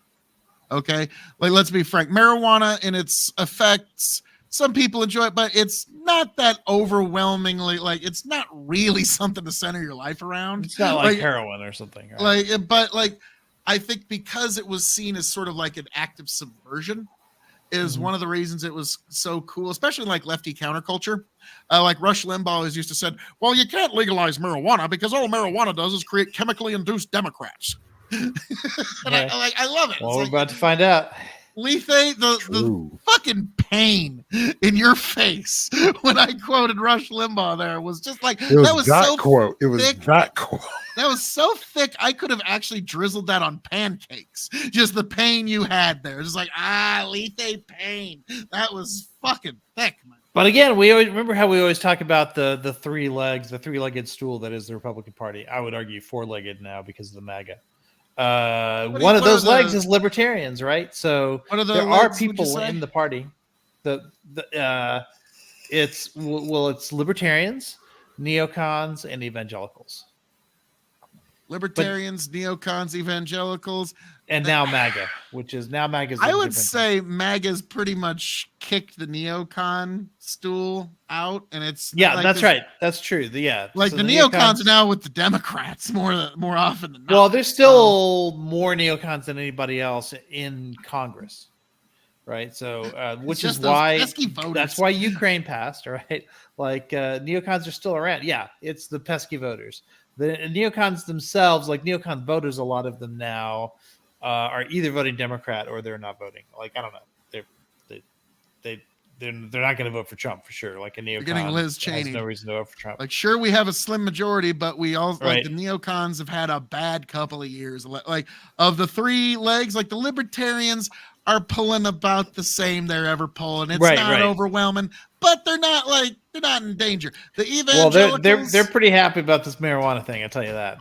Part of the party is going to be pretty happy about it. And I don't think Trump wants to alienate those people. Yeah. So I think that's why libertarians are happy. The MAGA is, I would say, ambivalent. Yeah. To it, like there's because Biden did it, they're gonna say they hate it because Biden did it, right? But but there's plenty of boomers that smoke weed, even that wear a MAGA hat. So there's true. The neocons. If he steps in it, man, I'm just waiting for somebody to ask Trump about. What do you think about it? I don't just say, what do you think about legalization? I would specifically, or rescheduling, I would say specifically, what do you think of Biden's move to reschedule? Because at that point, he can't help himself. He's going to, if Biden did it, he's going to say it's bad. Oh, boy. So what we need to do is stop Rich from getting a microphone anywhere near Trump. That's what, because yeah, the best thing Trump could do is have some message discipline and not talk about it. Yeah, now, but those stools, those legs of the stool, the evangelicals are not gonna be happy about this. Okay, like this is one of those that like the evangelicals don't like weed. Now, granted, my pastor even brought up one time, like, potheads will use that verse from Genesis, and God gave us every herb of the earth, man. Like, and it's like, but that's a bit of a mistranslate. That's torturing the text, as R.C. Sproul would put it. The evangelicals, like, I mean, Rich, you know me. Like, imagine my shock the first time I took juice for communion. All right. Like that. Like the sobriety is a very. Oh, I know. I grew up with that. Yeah. Yeah, it's like, and it was only once a year too. It was only on Easter. I drank wine for the first time at 11 years old for training for confirmation. So that was different. Like. Mm-hmm. So in the evangelical movement, sobriety is a huge deal. If you do drink, you sure shouldn't glorify it. Like it's so. I mean, marijuana. To be fair, Scripture does say not to get drunk. right? So at the very least, like even Catholics have to admit that we're not supposed to get drunk. Yeah, you're not supposed to get to the point where you're neglecting your godly duties. There are parts in the Old Right. Testament that literally say, once you've had a good blessing from the Lord, you can use that money for food and even strong drink. Like, Yeah. it's like, but again, if you're getting so drunk to like me, like I'm a father, I've got responsibilities. If I'm getting so drunk to the point where I cannot maintain my responsibilities as a father, that is sinful. Okay, like that's how I would view it. Maybe I'm incorrect, but now granted, my buddies Tony and Chicken, like we all kind of have a thing about like, all right, which one of our doctors is going to tell us we have to quit drinking altogether first? And when my other two buddies get told by their doctors they have to quit drinking, I'm just gonna be like, well, okay. Because they're my buddies. Yeah. I'm gonna, like no, it's true. I mean, it's pretty unambiguous, right? Like there's plenty of, alcohol is a blessing, like that's throughout scripture too. But also drunkenness is a sin, right? Do not get drunk with wine, for that is debauchery, but be filled with the Spirit instead. But it never says do not drink. It just says do not get drunk. Yep. Now it's funny is when they say, but filled with the Spirit instead. Well, it's like, well, whiskey is a spirit. Is that what they're talking? No. Like, stop it. Like, but no, I've had somebody do that before. Says don't to drink wine. Says to drink spirit. Well, Moloch is a god. So if I have to worship God, then I guess I should worship Moloch. Like, well, okay, no, that's not what we mean. Yep. All right. Phil, Bandit. Really? All right. Well, I'll get her ready. But oh, yeah, there you go. Oh, God Almighty! I'm not. No. Yeah, this is. I can step away for just a sec, but I'll be right back. Yeah, no problem. This is Jen finishing a bourbon barrel. It's even worse. And I will give myself the solo layout. Just you can see this beautiful face right here. This gorgeous mug. Like, to be frank, that is one of the greatest crimes against humanity, is to rob this mug from the beautiful people of Extreme, from the kingdom of Extreme. But yes, because you, my beautiful subscribers, are willing to pay that tax to fighting, stealing, and drinking. If you're going to fight, may it be for a friend. If you're going to steal, may it be a lover's heart. And if you're going to drink, by God, I hope it's with me.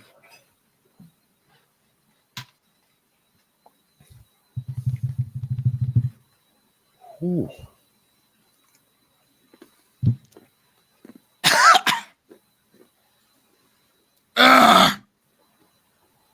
Oh, how we doing there?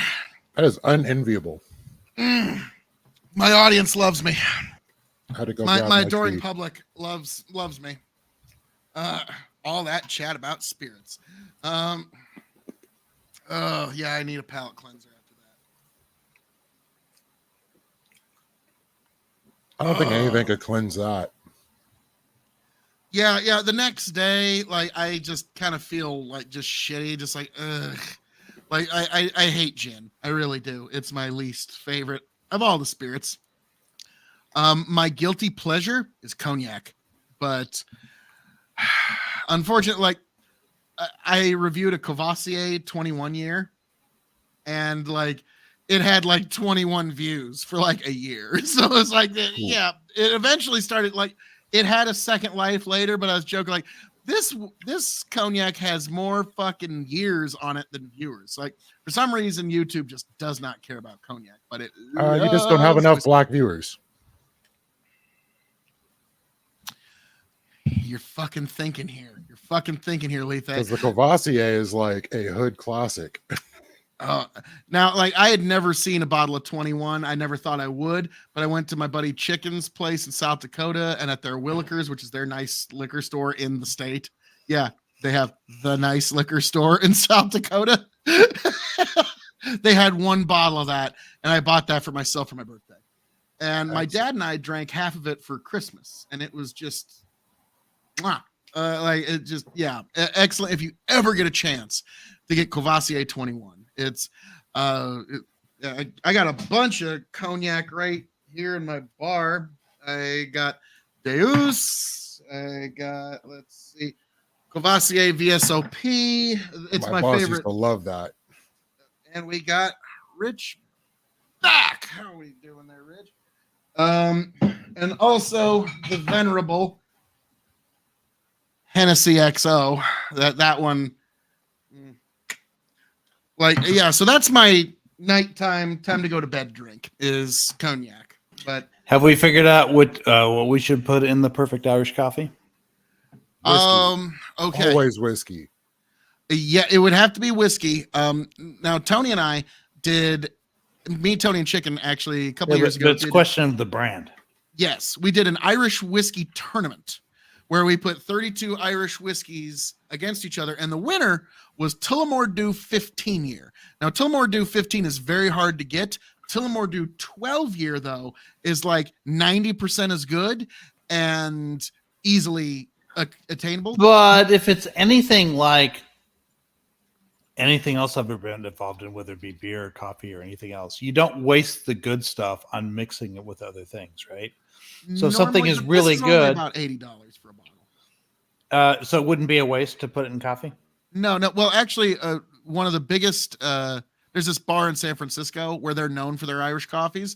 They mix regular Tullamore Dew without the age statement on it, and makes a great Irish coffee. The reason I'd say Tullamore Dew 12 is because they age it 10 years in a bourbon cask and then 2 years in a sherry butt. Okay. So it gives. So let me ask you extra. this.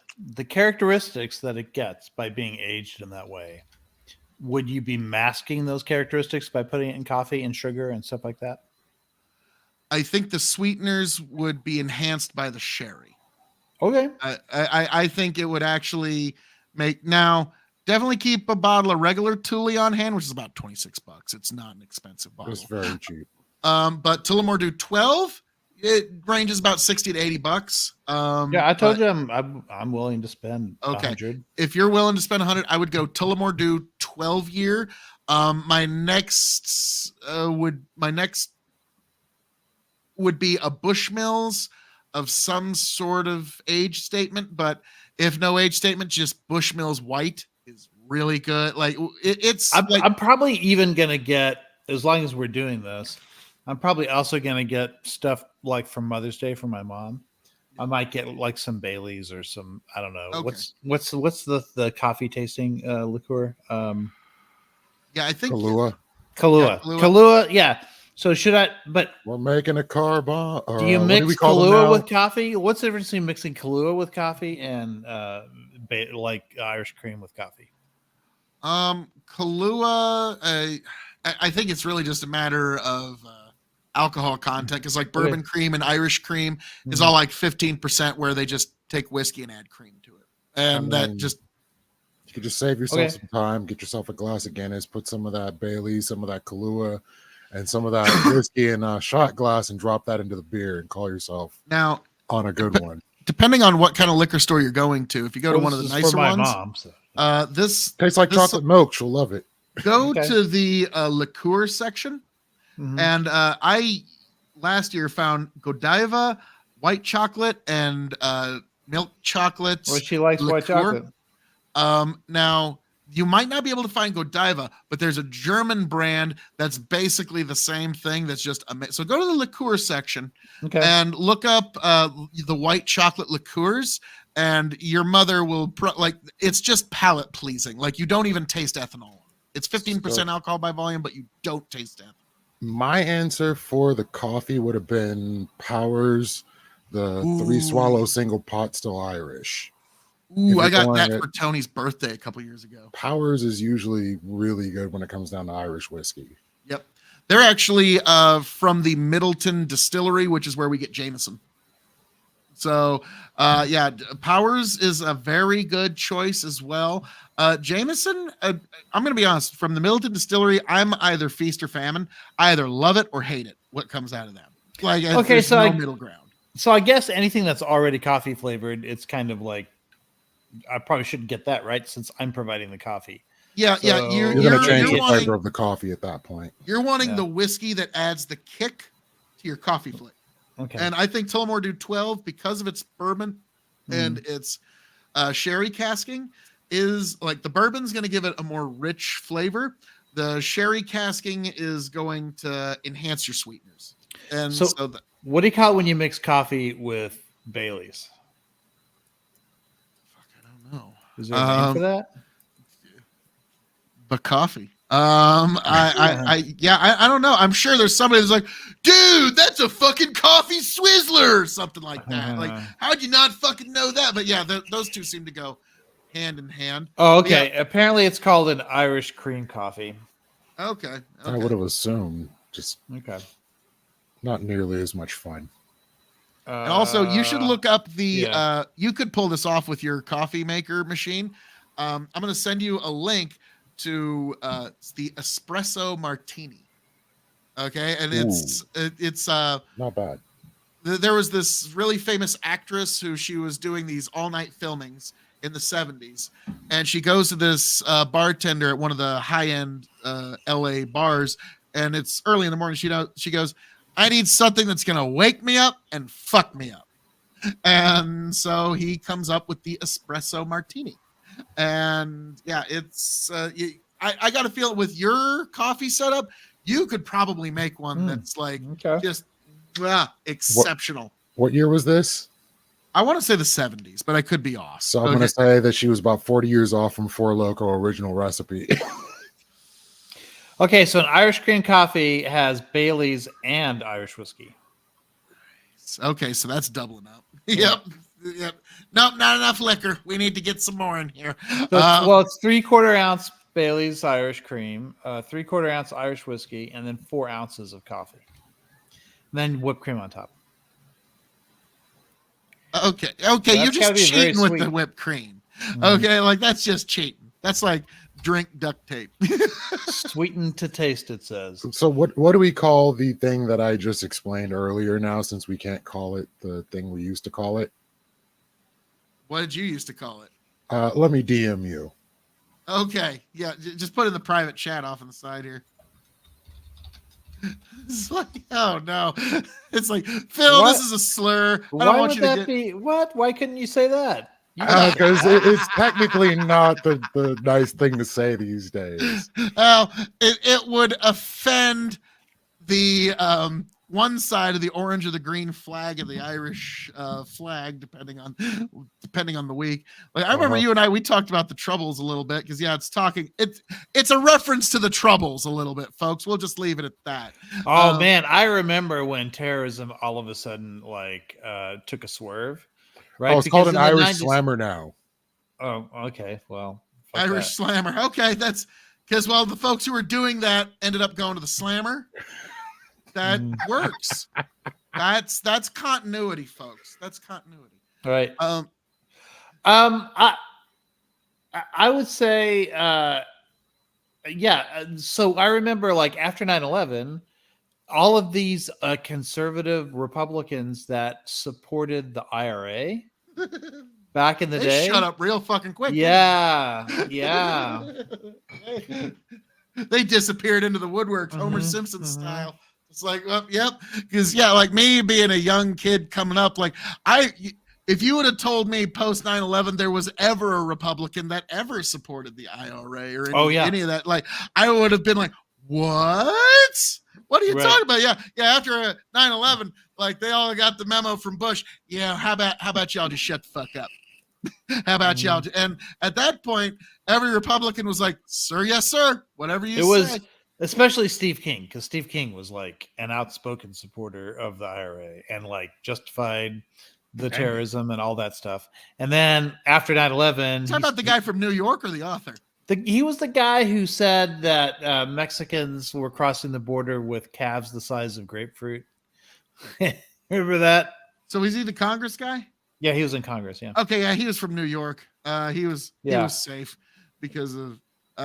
Were you raising your hand with a question? Oh no, I was stretching my shoulder. Oh, okay. It's like, this is like school or so. You could just like say some shit if you want to say shit. But that one was a strange. Like I had to explain to, like even my mom, but like also my girlfriend, a lot of people. I explained to my daughter the Irish flag, the green represented the Catholics, the orange represented the Protestants, the white represents the peace that they had somehow found a way to find, and that's the Irish flag. And so it's like, and so quite literally, like my family were the Greens for like 1,000, 1,600 years. Yeah. Like, Yeah. now it might just be a family story, but like on my mother's side, it's like, yeah, we came from the part of Ireland that was converted by Saint Patrick in the 4th century. I was like, oh, okay, all right. So we've been Catholic for a minute or two, at least on my mom's side. Just a few minutes, like 1,600 years. When it's finally your time to go, you're gonna have a conversation with Patrick. They'll be like, sorry, "What happened to you?" Patrick, I had some.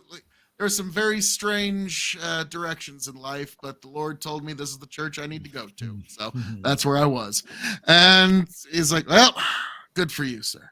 I'm sure Patrick will be like, come on in. Like that. And he'll be like, why are y'all speaking English? There'll be that too. But yeah. well, there'll be no language problems in heaven, I'm sure.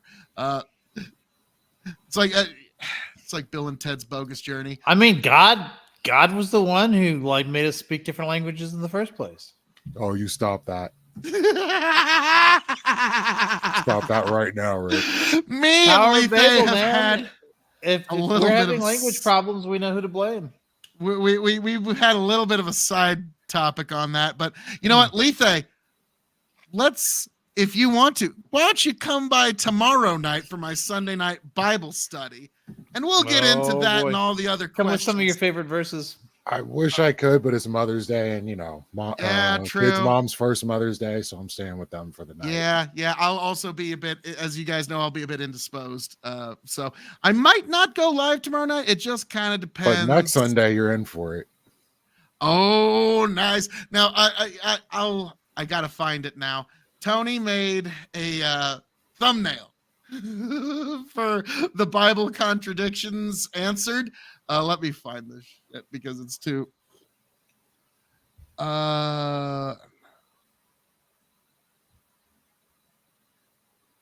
There we go.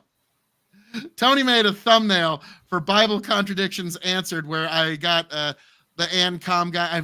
He's called Nave on your Discord, but I have to show you this because it's just so like A+ stupid. Like I'm just like, Tony, you outdid yourself. And so this is going to be the thumbnail for the Bible contradiction answered. Tony sends me this and I'm like, I hate it and I love it at the same time. I hate how much I actually love it. It's so stupid. It actually corners the market and stupid. And I saw that and I'm like, yep, we're doing that.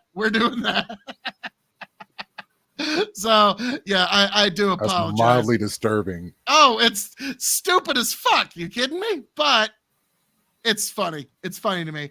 So I'm sure Nave will be very, very happy when he sees that. Like happy, horrified. They all start with H. We're good. Yeah. Now you're getting it. Now, gentlemen, any other things you want to say before we move on from the topic of the marijuana? Is there anything else that you want to touch on about the legalization? Because I'll even admit, folks, it turns out a broken watch can be right twice a day. I think it's been goofy from the beginning. Like the whole reason why marijuana was illegal in the first place in favor of paper companies and the logging industry kind of shows that we've given favoritism to corporate and big money for a very long time at the cost of American lives. So it's a good thing that we're moving forward on that. I'd like to see this removed federally as well. And I would hope that, we'll have some sane actions going forward when it comes down to how we deal with substances. Ical, anything, the last word on weed? Oh, I just Don't worry, I'm just curious about the timing of it all. I just want to see if there's going to be a challenge to this, if it's going to go through the courts, who's going to challenge it. I'm pretty sure I know what public opinion is going to be on this, but there's still a ways to go before we get to the finish line on it. So I think it probably won't go into effect until next year.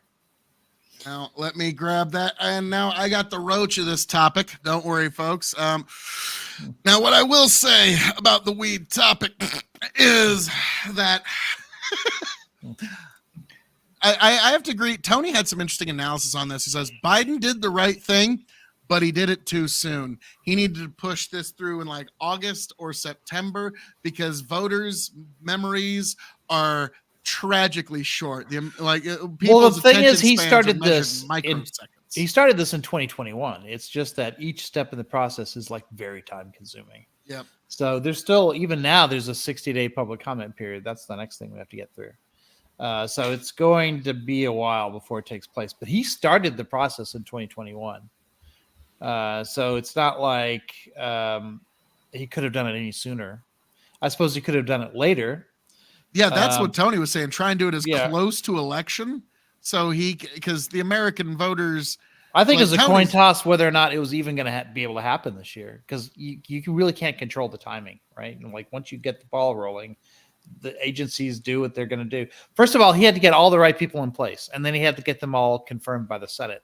That takes fucking forever to get them all done, right? The DEA, the HHS. There's about 5 different agencies where he had to have certain people in place, all of whom were going to support this. And then they all had to be confirmed. And then once confirmed, they had to get their people in underneath them. So all of that takes time. Yeah, and I kind of agree. Like, I bet it's sort of like we either pull the trigger when they're gonna fucking do it, or they're just not gonna do it. Right. And there's like next year under Trump, no guarantee that that's gonna be what the impetus is. He's racing against the clock. Yeah. And like, here's the thing, like. I know everybody's saying, well, next year it could be Biden. Well, next year could be Trump too. Okay, right. Like we don't know which way this is going to go. And it's like I said, right now the temperature's leaning a little Trumpy, but fuck, that's an eternity between now and election day. Okay, yeah, it's a high uncertainty election. There's no, to me, it's coin flip. Yeah, and here's the thing: like the reason why I favor Trump is because he's more of the unknown. Because like everyone's like, well, if he wins, what the fuck happens with all this other shit going on? Yeah, everybody like, but that's the more entertaining outcome. Like nobody likes to admit it. That is the more entertaining outcome. And like Elon Musk said, the more entertaining outcome is the most likely outcome. And so I mean, he was the more entertaining outcome in 2020 as well. I don't know. The COVID thing kind of knocked his funny factor down a little bit. 2016 was peak Trump. That was peak Trump. Yeah, sure. Yeah. But that was at that time, like a lot of his, I wouldn't say defenders, but a lot of the people who were trying to downplay like what his presidency would be like was when they were like, oh, once he's in office, he'll become more presidential. Like that was kind of, the line that we'd be fed, especially by Republicans who weren't ready to reject the party yet, and so like wanted to justify their vote for him. Yeah, that's what they would say. But then 2020 came around. By the time 2020 came around, they'd left the party. But those people, that's what they were saying at that time in 2016. And if you want those people to vote for him again, like they did in 2016, as opposed to in 2020, then you would have to once again convince them that no, he won't be like he was the first time around. Like he'll grow up this time. If Crow were on the menu, I don't know that anybody buys that. Well, now, like I have 2 bets with Tiberius, which one turns out looks like I'm going to get. We'll see about the second one. And the first bet is that Trump would be the nominee. Now, got to admit, guys, about 2 years ago, that was not a sure bet. Like, so you got to give me a little bit of credit on that. You'll recall, I was on your side of that bet. Like, I'd be on your side of that. Everybody was talking like other than no, Letha, no, you don't fucking coattail. I will give iCal crazy. I think Trump's got a good chance, but everybody in the world was saying fucking Ron DeSantis otherwise. But I was staying true blue to Trump, and like even when I was on with Destiny, Brianna Wu, Dylan Burns, I said the Republican primary is over. Its winner is Donald J. Trump. You guys don't understand how beloved he is within the party, and the left still doesn't quite get it. Like they're starting to see it, but now what I will say is, in terms of prediction. Oh yeah, now I remember the other prediction though, and this is going to be the one that's I'm quite interested in, because I think if he doesn't crack this number, it really doesn't matter who the fuck he's running against, which is why everybody was trying so hard. Because yeah, Nikki Haley probably could have won if Biden can't crack 80 million. Okay, and that's the big number. If Biden can crack 80 million, Haley, if Haley were the nominee, she would beat Biden, like hands down. Well, electoral college victory. Yeah, because Trump showed every Republican the path. And what I'm getting at is the Democratic nominee, whoever it is, whether it be Biden, whether it be Harris, whether it be whoever the fuck, take your pick. Okay. They need to get the critical mass of over 80 million votes to really make the difference in the essential places they need to make the difference in. That's what I mean. They have to get the vote out in an extraordinary way in order for them to pull off a victory. Because I even said in 2020, the Democrats need record turnout to beat Trump, and they found a way to get record turnout with the mail-in voting system. Well, the mail-in voting system's been reformed in most of the swing states, so it's going to be a nail biter. And I will say this: the greatest disproof, if you will, of the stolen election narrative would be this: if Donald Trump actually found a way to win Pennsylvania. That would actually disprove the stolen election narrative of 2020 more than anything else, because Pennsylvania's made no reforms whatsoever to their fortification. So I'm just writing off Pennsylvania like it doesn't matter. That's why it's Why odd bother- for you to say that about like all the swing states have, like, because also Michigan, has Michigan changed? If anything, they've made voting more accessible. Yeah, that's why I'm saying like Wisconsin, Arizona, Georgia, those are the big three. That's going to be deciding our election here, more or less. So Trump really should just campaign in those three places, truth be told: Wisconsin, Arizona, Georgia, because those are the places that have actually made some reforms. I don't know. I think Michigan, he's got a shot because of the Arab vote there. What do you mean by that? 4% of Michigan voters are Arab, and they're pissed at Biden right now.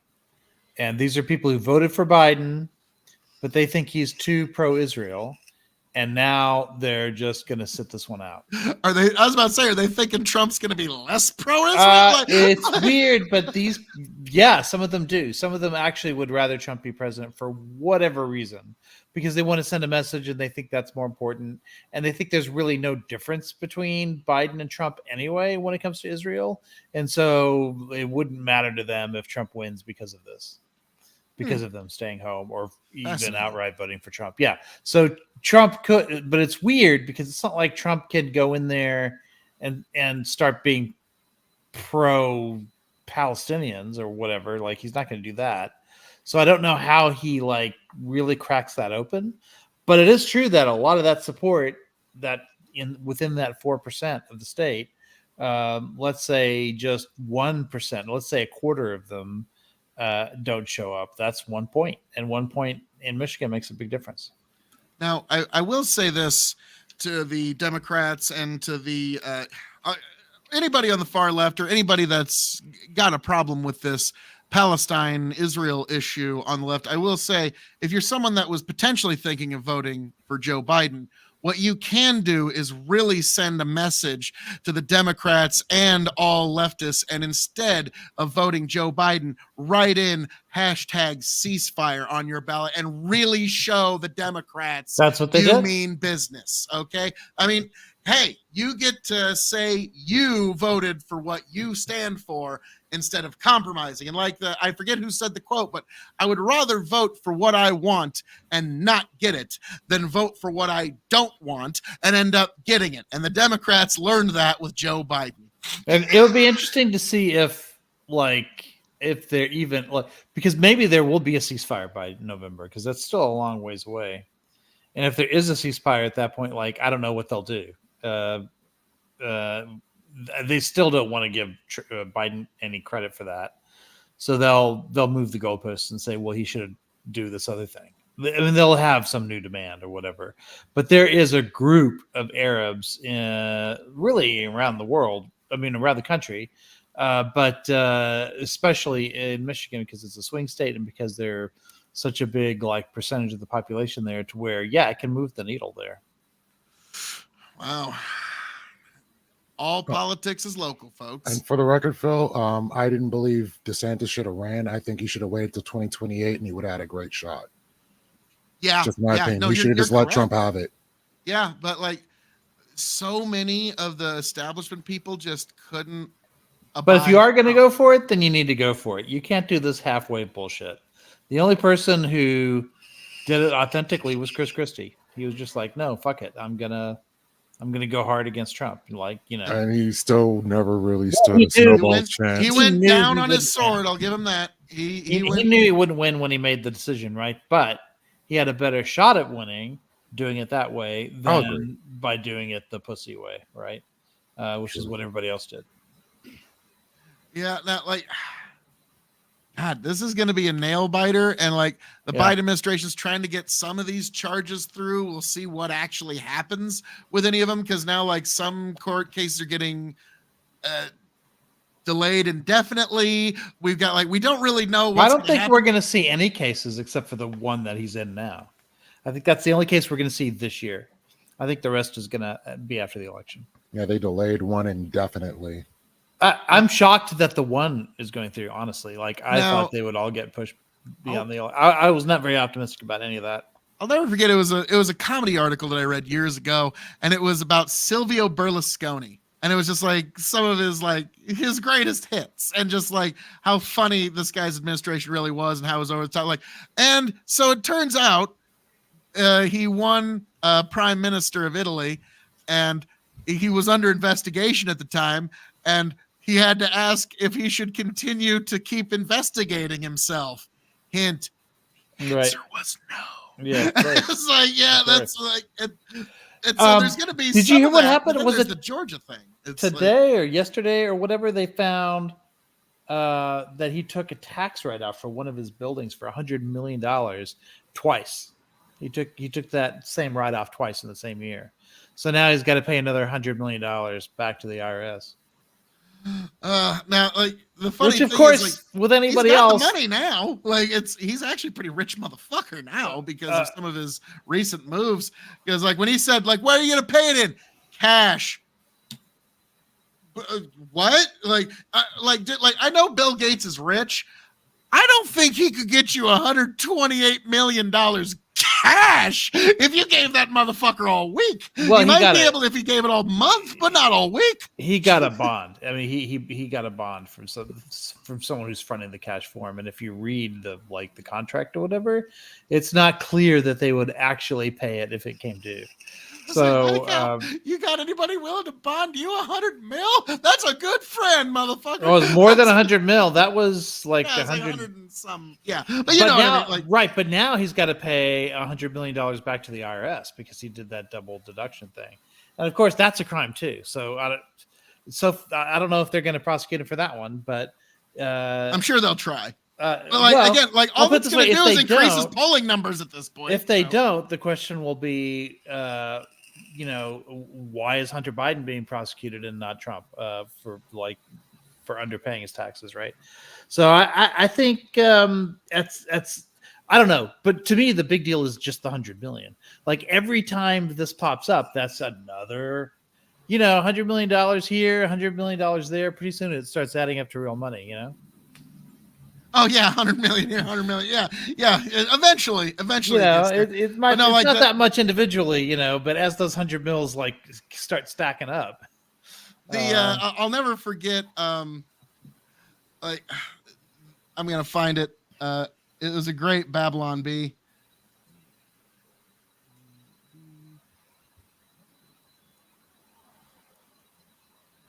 Let me find this article. Okay, you're gonna love this. Okay, this is a little old. This is before some of the settlements got reduced, but you'll love this. Okay, I'm gonna pull this up so you can all share this with me. And I'm sorry, I read this to my brother the other day, and it almost made me cry laughing because it was just a little too much. And like again, most millennials all hate Dave Ramsey's anyway, so that's what makes this even funnier. Okay. Oh God. Dave Ramsey advises Trump to use snowball method, pay off smallest legal judgment first. Donald from Florida, Smart. 470 million in legal judgments. Nashville, Tennessee. During a live radio call-in this morning, Financial Wellness Authority Dave Ramsey advised use of his patented snowball method to help former President Trump pay down his approximately 470 million in legal judgments. You see, Donald, you start with the smallest legal judgment first. It's how you get the snowball rolling, said Ramsey. Then once you get that paid off, use money you've been paying on that judgment to tax the next smallest judgment. Get that snowball rolling, baby. According to sources at Ramsey Solutions, the snowball method has helped millions of people just like Trump get out from under mountains of debt. First, you tackle that $5,000 credit card debt or that $95 million defamation settlement, whatever the smallest debt is, explained financial peace instructor Kenneth Wayman.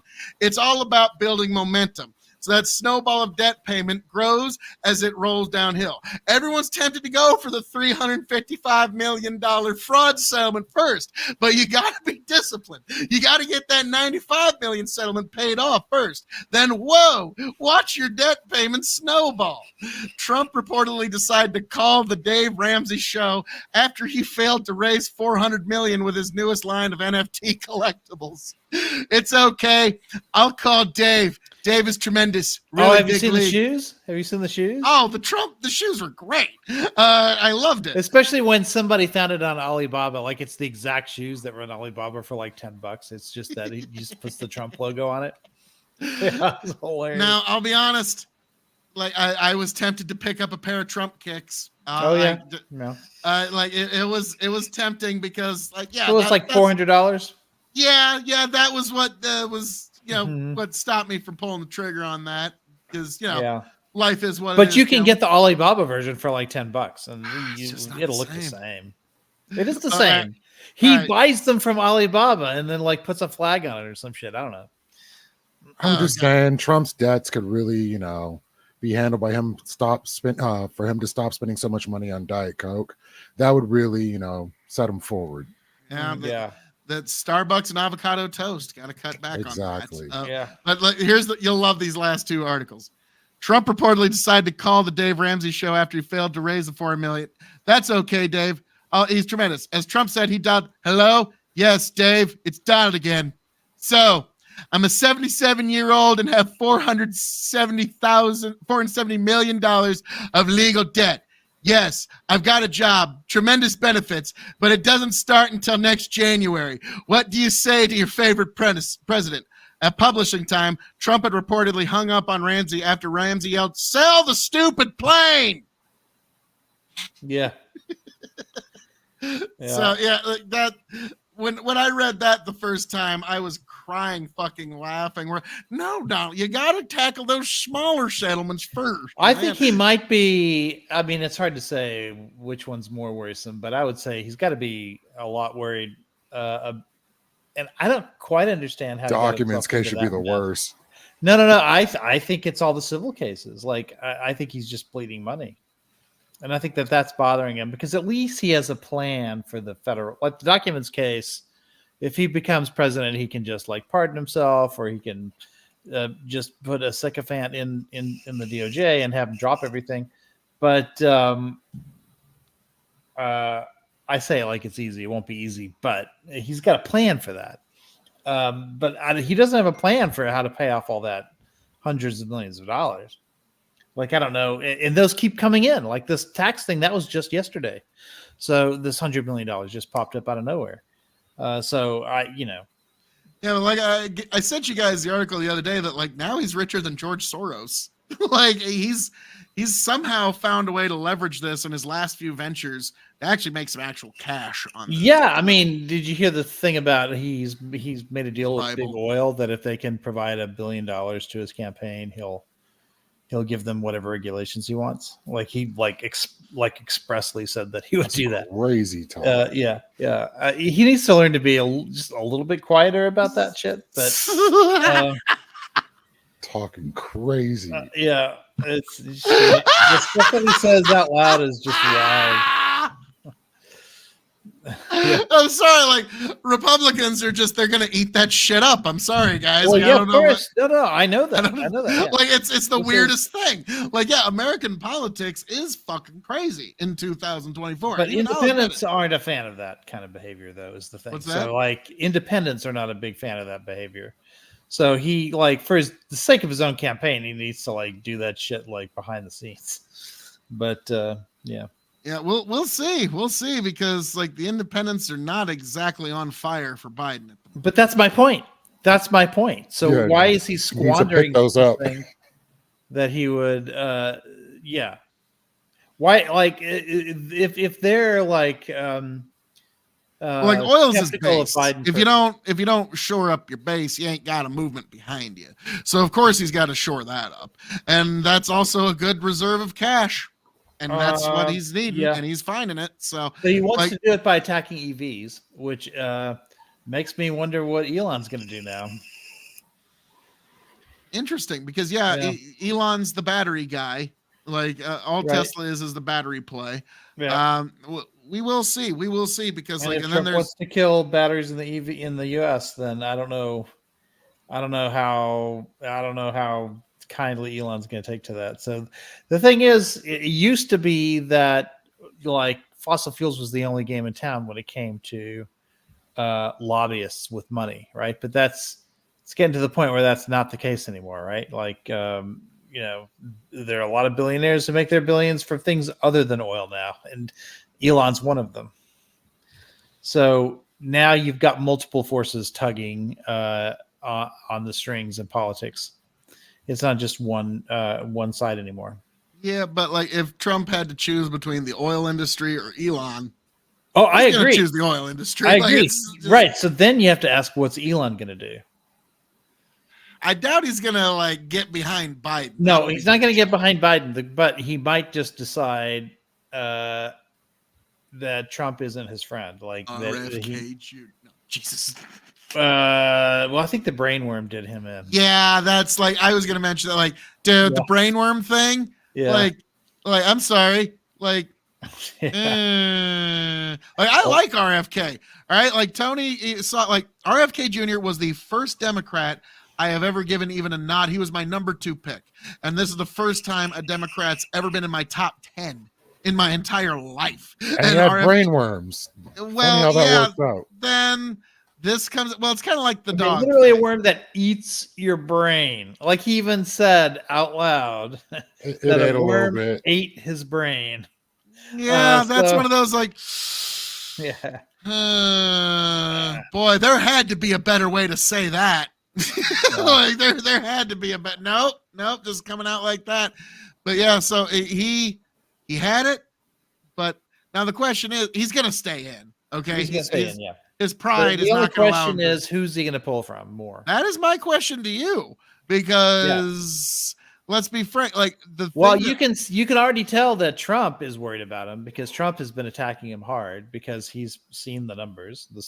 I think he's trying to signal to his base that he's not a friendly. Don't like. Right. It's kind of like a preacher. Like, nope, don't go over to that revival tent over there. That's not where you need to go. because he's been getting all of his praise from like Fox News and Newsmax and all those. You don't see Democratic publications like praising him. You only see Republican Here's ones praising him, and that's bothering Trump at this point. He's like, okay, now, we thought he would split, just like he thought Yeezy was going to split the vote, right? And it didn't work.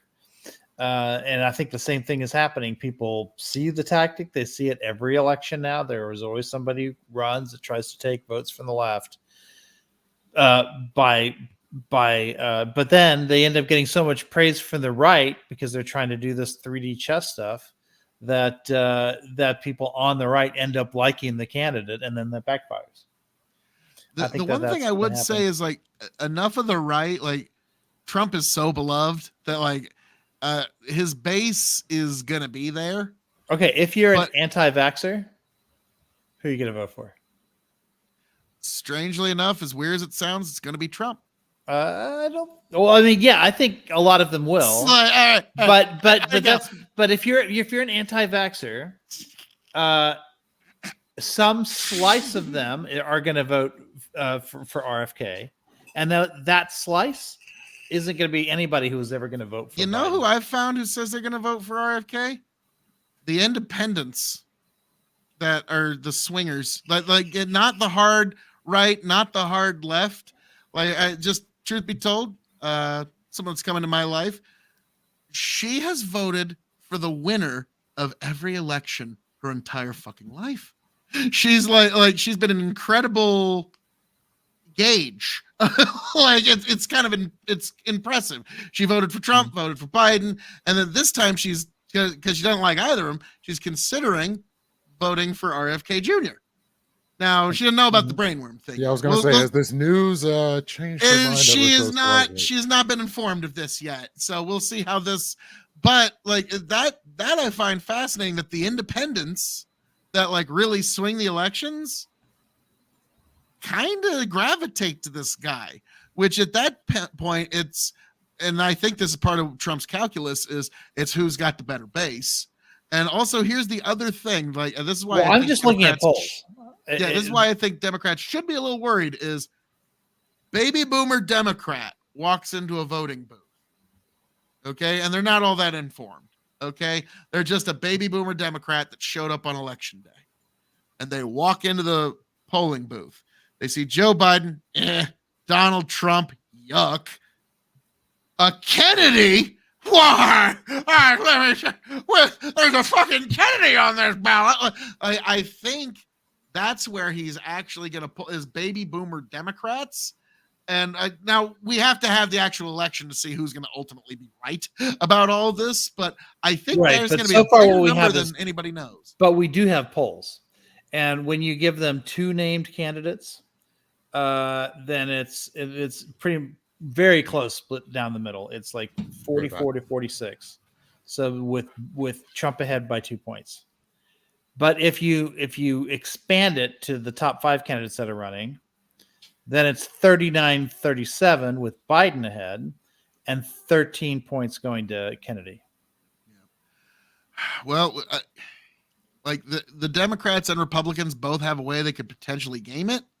Like, because let's be frank, for the deep red states, there's 2 candidates. It's Trump and it's Biden. Okay.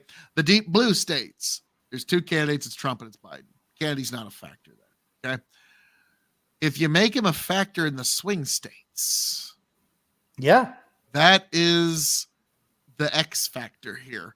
And like, because again, it's another great unknown, which is what would have to be a swing state where there's a lot of anti-vaxxers.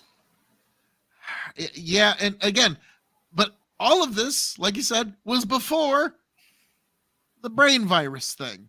Yeah. Okay, like, I don't care. Like, all right, alternative history where this never comes out versus our current timeline. Kennedy's votes are half of what they would have otherwise been without this news ever coming. At least half. Like, whatever, like, say he gets 1 million votes, like, I'm just easy round number. Because of this, he's getting 500,000 votes now. Okay, like, that's just the way, like, there's just no other way to boil this down. Like, don't get me wrong, he seems quite competent, fine, everything's okay, but wow. That's the thing. I don't know that he seems that, right? Because a lot of people can't get past his voice. So now you've got the voice, and on top of that, the knowledge of the brain virus, and they may have nothing to do with each other, right? But if you're talking about uninformed people who just like know that he can barely talk and he's got this brain virus thing, they're going to connect. They're going to connect those two things. Like, as much as I hate to say, like, if Trump or Biden had the same thing, it would just be another point that we would debate and attack. That's all it would be. If Biden had one or if Trump had one, it'd be vice versa. You know, the opponents would be saying this person's unfit. The supporters would be saying, you know, oh, he's just fine. Look at how fine he is. He's the finest he's ever been. If it was Trump or Biden, okay? But with Kennedy, there is that compounding factor of the voice, which is Kennedy doesn't have $1 billion propaganda like war chest to fight all of that, right? So now it's just going to be, people are going to say what they're going to say. And honestly, like, Trump has been like hardcore attacking Kennedy because he sees him as a threat. And so I wouldn't be surprised if he spent some money on it, going after Kennedy. So far, Biden's strategy on Kennedy seems to just be to ignore him. He goes and he gets the rest of the Kennedy family and gets them to stand behind him and endorse him and never even bring him up. Oh yeah, to say Kennedy's name out loud is to give him credibility. Yeah, my Trump-loving aunt said. But Trump is saying his name out loud. Trump's strategy is to attack him, just to go on the offense. Well, talking to a Trump fan, they basically just said, "Well, brainworming Kennedy is about the same as status quo for Joe Biden." So, ooh, well played. I guess I think it's going to be people on the right who are more likely to defend Kennedy, which kind of makes my point. Just not vote for him. Yeah, just not vote for him. That's but some slice of them will vote for him. That's the thing. I mean, look, 13%, and in this poll, it's a 4-point shift towards Biden when Kennedy's in the list of people to vote. It's like, so that it was like probably a 9-4 split, whereas 9 points came from Republicans and 4 points came from Biden.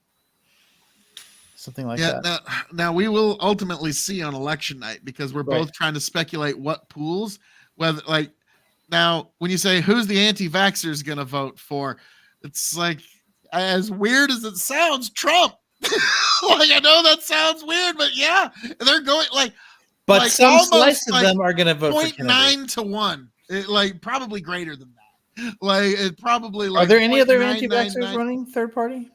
Like Jill Stein, she's probably anti-vaxxer. Oh, she strikes me as somebody who would be. Cornel West, I don't know what his position is on it. Was he a military guy? Or no, I'm thinking a different guy. Now I know who you're talking about. Cornel West is Cornel West is on the left. Jill Stein's on the left. Cornel. Yeah, now I remember. But these are normal lefties. No, yeah, those kind of guys, they were probably pro-mask, pro-vaccine, pro-lockdown, because it furthered state power. So, of course. Hold on, let's look. Jill, because here's the thing, there is an anti-vax like tradition on the left as well. It's just the far left that's like never gets power within the Democratic Party. Evaporated in 2020. It was like the anti-war left with the election of Barack Obama. Just gone. Jill Stein is on the side of the anti-vaxxers. People have real questions, is her most recent quote. People don't trust vaccine oversight. Yeah. Okay. So that's Jill Stein. And then the other one is Cornel West. I would have figured the Greens would be Cornel West. I'm curious what his take is. Yeah. The Greens, like, they're just more establishment. like how do we make the government even more in control than it normally is? I think Cornel West is pro-vaccines. So Cornel West is pro-vaccine. Jill Stein was anti. And then, of course, we know RFK is anti. Is Cornel West still running? Yeah, he's still running. Oh, yeah. God bless him. God bless him. But Lethe, the pain on your face. Oh my God.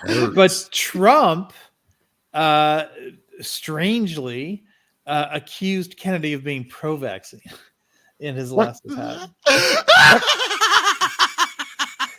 All the batshittery. Oh my God, that's great! Like, no, you're pro-vaccine. Kennedy's like, have you even been fucking listening to me for 30 fucking years, motherfucker? Like, what the fuck? Like, that had to be bizarre. Kennedy's like, I just got called pro-vaccine on stage tonight. Yeah, that would have been it's hilarious.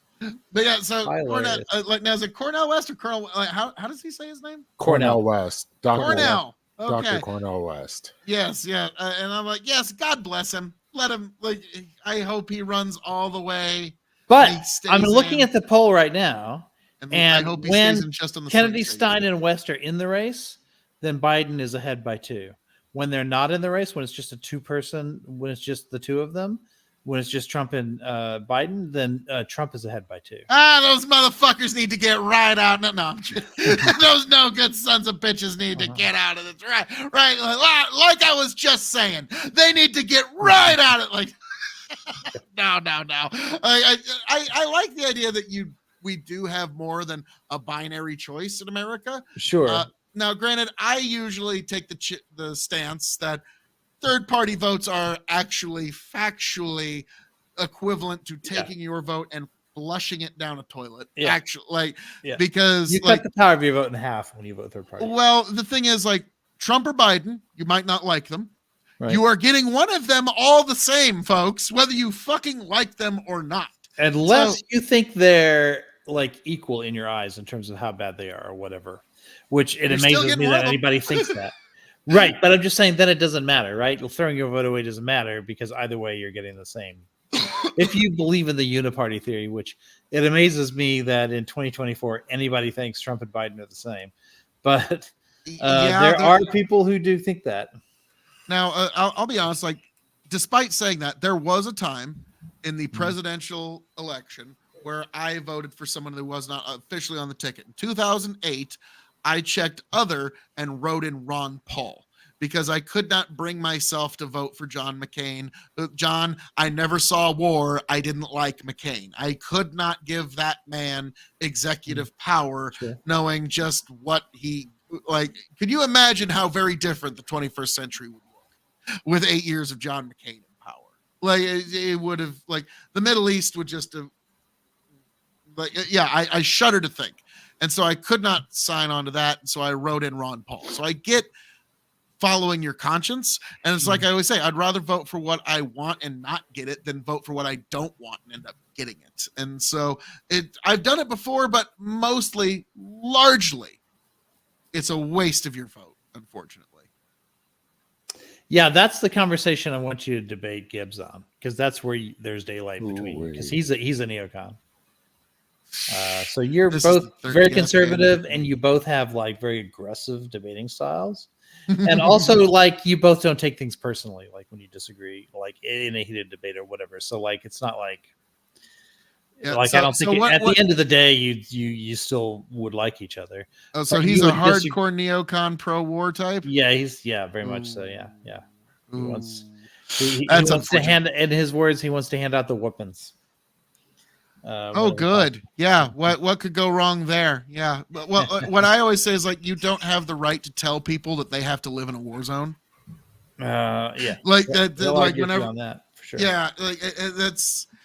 Oh yeah. Well, we'll go round and round and round because war is one of those things. It's like, let's just avoid it whenever we can. Like one time you and I accidentally I wish it was live. Okay, when you and I had a backstage discussion where we got into Ukraine, we got into Christianity, we got into Israel. I really fucking, because like we accidentally stumbled on the fundamental conversation of our time and how future generations will more or less judge us because of these current conflicts. And so these are the reason why people get impassioned because of these topics, is because these are topics worth getting passionate about. Because right now it's all about Israel, right? Bandit, it's the third hour. Are you about to make me take more gin? No, please. Oh no. Brandon is cruel but fair. Oh fuck. Fuck. Cool but fair. All right. Oh fuck.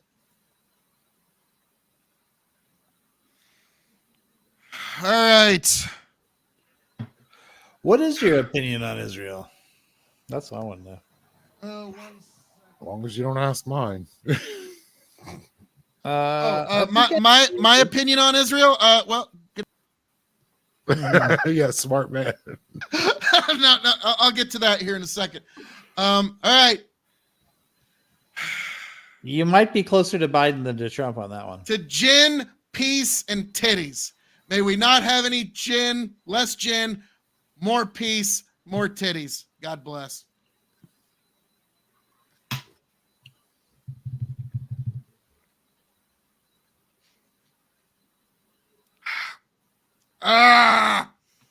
Okay. That just looks painful. There's pain involved. Okay. My honest to God take on Israel is this, and I've said it a couple of times, but I'll say it again for all the people in the sound of my voice. And this is something that I originally heard from Bishop Marmari Emanuel a long time ago, but I thought about it and it's like, no, it is true. People of Israel, people of Palestine, you will see no peace. There will be no peace. Don't look for peace in this lifetime until both Jews and Muslims, Israelis and Palestinians accept Jesus Christ as their one true Savior, the only begotten Son of God, the one true Messiah, the one who died for the sins of the world, because only Jesus grants peace. Until that day, there will never be any actual lasting peace. You might find armistice for a few years here and there, but that's all you're ever going to get. Don't expect any lasting peace until that day. So a worldly decision, a worldly solution, not one you should look for. But in terms of what do we on the world do about it, the more you get involved, the longer you stop from people actually having to try and talk it out. But I am not hopeful for peace there. Ever. So Biden told Israel this week that he would not send them offensive arms if they're going to use it to attack Rafah. And Trump said that's abandoning Israel. He would, if anything, massively increase the amount of offensive arms that he would give Israel. So that's unfortunate. That I don't like. Now, here's the thing. The funny thing is, so Biden withheld military aid that Congress okayed to send to Israel. Mm-hmm. I recall there being a certain impeachment over just that a few scant years ago over the Ukraine thing. Now, we can pretend like there is some fine hair to split here, but it was congressional military aid to a country that the president withheld for some fucking reason. The fine line to split was impeached over it. The fine line to split is the language of the legislation. The Senate, the language of the legislation is that the president decides how those arms get dispersed. If you're talking about the javelins that Trump was supposed to send over, that was not left up to the president in the legislation. The legislation was to send the arms. Different. It's totally different. Yeah, well, of course. I'm sorry. I mean, only if nobody sees it that way. Only if the English. You can try to say, "Well, look at the language of the legislation; it's a little bit different." But that's not my point. It's the same shit, bro. I'm sorry, man. Well, you can try that. You got to at least have enough honesty to be like, you can try that in court. Try telling the judge, "Look, this is the exact same paragraph as the other paragraph. If you take out the word not." We're not talking about court. We're talking about the voters. It's gonna look like the same fucking shit, bro. Yeah, I'm sorry. It's because it is. But do you want? Pretty much is. Yeah, but that's not my question. My question is, who do you agree with? Do you agree with Trump sending offensive arms to Israel, or do you agree? This is an instance where I don't agree with sending offensive arms regardless. Right. I'm still planning on voting for Trump because I believe over in the whole, I think the world's going to be better and we're actually going to get to some sort of, like I said, not really peace, but we can get to armistice for another 20 years on this. And that's really all we can hope for in the Israel-Palestine conflict is maybe an armistice for 20 years. And Trump seems to be a lot better at brokering peace than Biden because shit just seems to keep breaking out under Biden. So in terms of who I would trust to be in charge of all of it, way more Trump. I'm sorry. So hold on. So you're just saying if we double the offensive arms shipments, then we have a better I'm saying chance I disagree, but I'm saying in the I know, but Trump you said we'd leadership have is a gonna better be chance of peace, right? So, but if we vote for him, we know we're going to be increasing offensive arms shipments. And you're saying we have a better chance of peace with that offensive arm increase? We have a better chance of eventually getting to the armistice of 20 years. Like I said, peace is not something you should look for there. It's not going to happen. Don't you'll get you might even get a ceasefire agreement signed by somebody. It's not peace. That's armistice for a few more years. Sorry. Does Hamas want Israel any less dead and gone? Well, I think everybody wants Hamas dead and gone. But no, does the Hamas want Israel any Everybody less on all sides wants Hamas dead. Well, that's the thing is except them pesky Iranians. Uh, uh, well, sure. The way But you said everyone, that. The pesky Iranian. Like I know it's like a cartoon villain. It's like Yeah, a Robin from Batman. I- It's those pesky Iranians. I think the question is, what should the West be pushing for in that area? That is a good question because like I said, don't look for some worldly solution. There isn't some guys. We wrote the bill and we've saved Israel Palestine. Like, yeah, that's not that. Don't look for it. There's not some magical set of words we can put together. Yeah, but if that's you going to think make this conflict, if you go think away. things can't get worse, that's a failure of imagination, right? Things can always get worse. No, And I so- agree. Things can get way fucking worse. I'm just like, don't expect them to get any better. But if Israel, yeah. So here's When what you're Europe a pessimist, you're either proven right or pleasantly surprised. Europe wants to pressure Israel into ceasefire. America seems to be moving in that direction now, but it's not at all as like certain as Europe. Like Europe is always to the left of the United States on that kind of stuff. I guess in this case, you're to the left of the United States on a lot of these issues. When it comes to foreign policy, I'll be like, yeah, I'm very non-interventionist. I don't Right. know if you want to call that left or whatever, but non-interventionist foreign policy just generally is my guiding North Star in that regard. What about defensive weapons? Would you continue to fund the Iron Dome? That's something that I've really vexed myself over. Okay, because like I said, whatever aid you send, you elongate the conflict. Does it like that's just the way that works? Okay, like the more bullets you got to shoot, the longer you're going to keep shooting. Well, I will say this: without aid, Israel wouldn't exist right now. That is correct.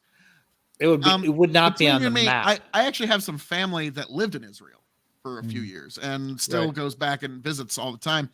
And the way they talk about the Iron Dome, yeah, like it's just a banality. Like it'd be like me describing to you how to detassel corn.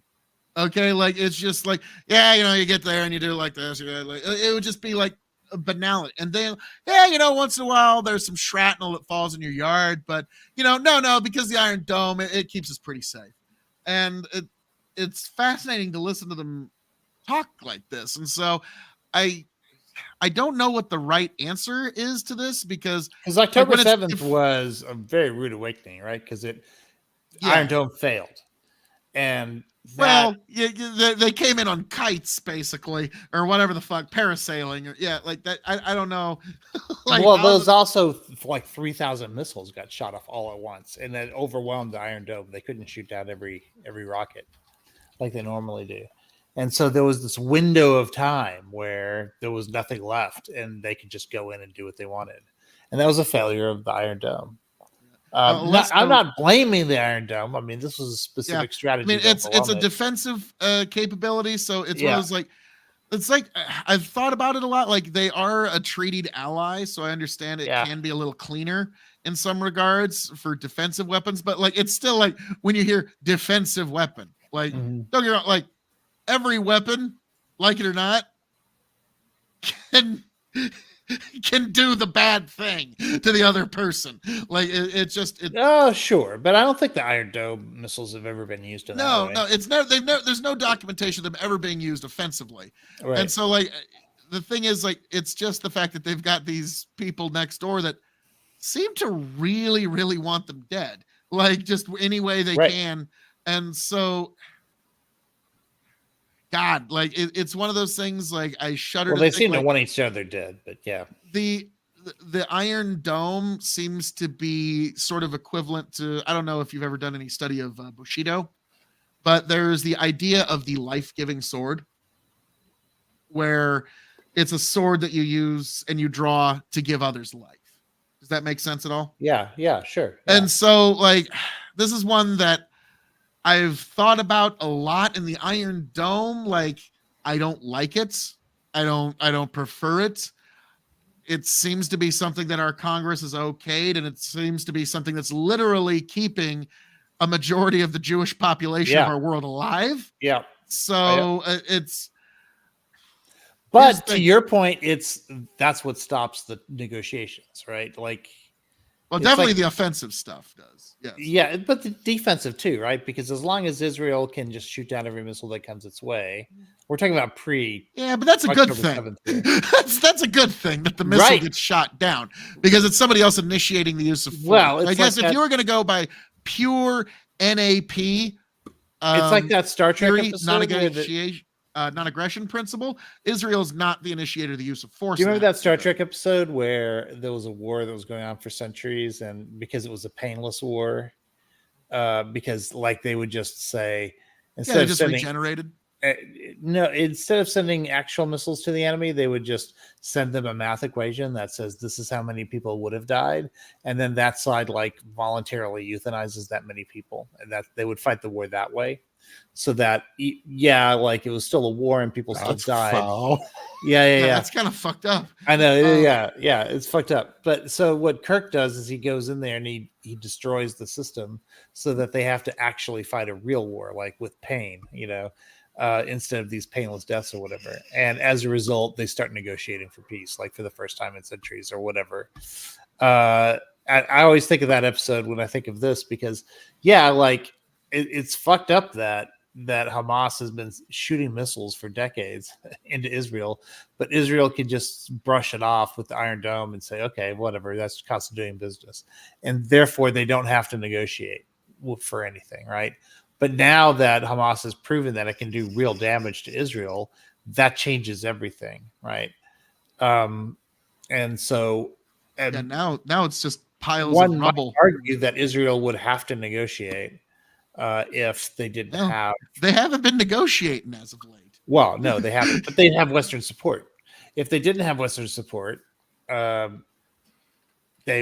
would not be in this position. Yeah, They would they've. be in I don't know how, but fucking somehow, if it wasn't for like leftist activists, like Israel has damn near lost the PR war.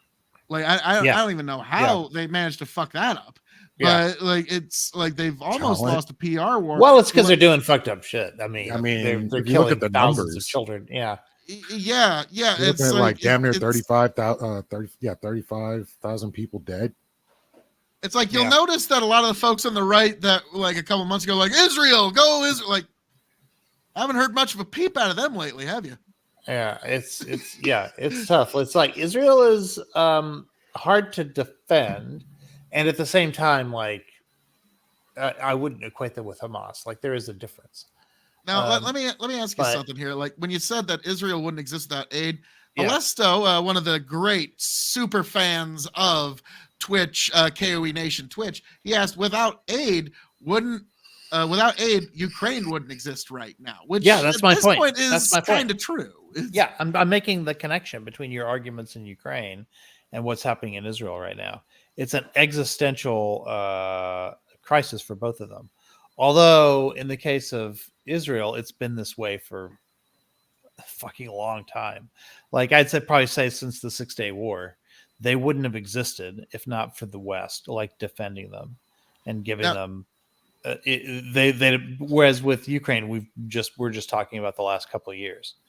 So it'll be a while before you can say that Ukraine is has the same status as Israel when it comes to being that dependent on the West for its existence.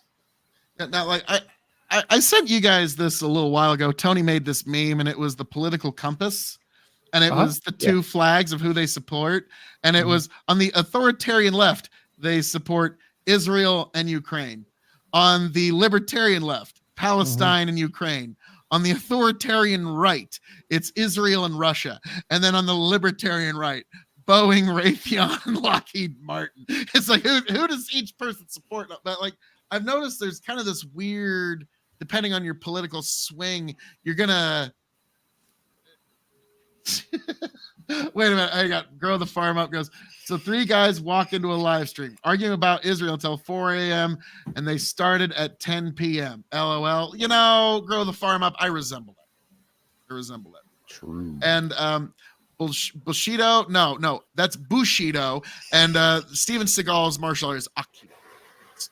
The flag thing is kind of hard because when it comes to when it comes to like Russia and Ukraine, it's very clear cut, right? What side I'd be on. But when it comes to Israel Palestine, I mean, I think at the end of the day, you'd have to say I'm a Zionist, like I'm pro Israel, but I'm not for them doing what they're doing right now, for sure.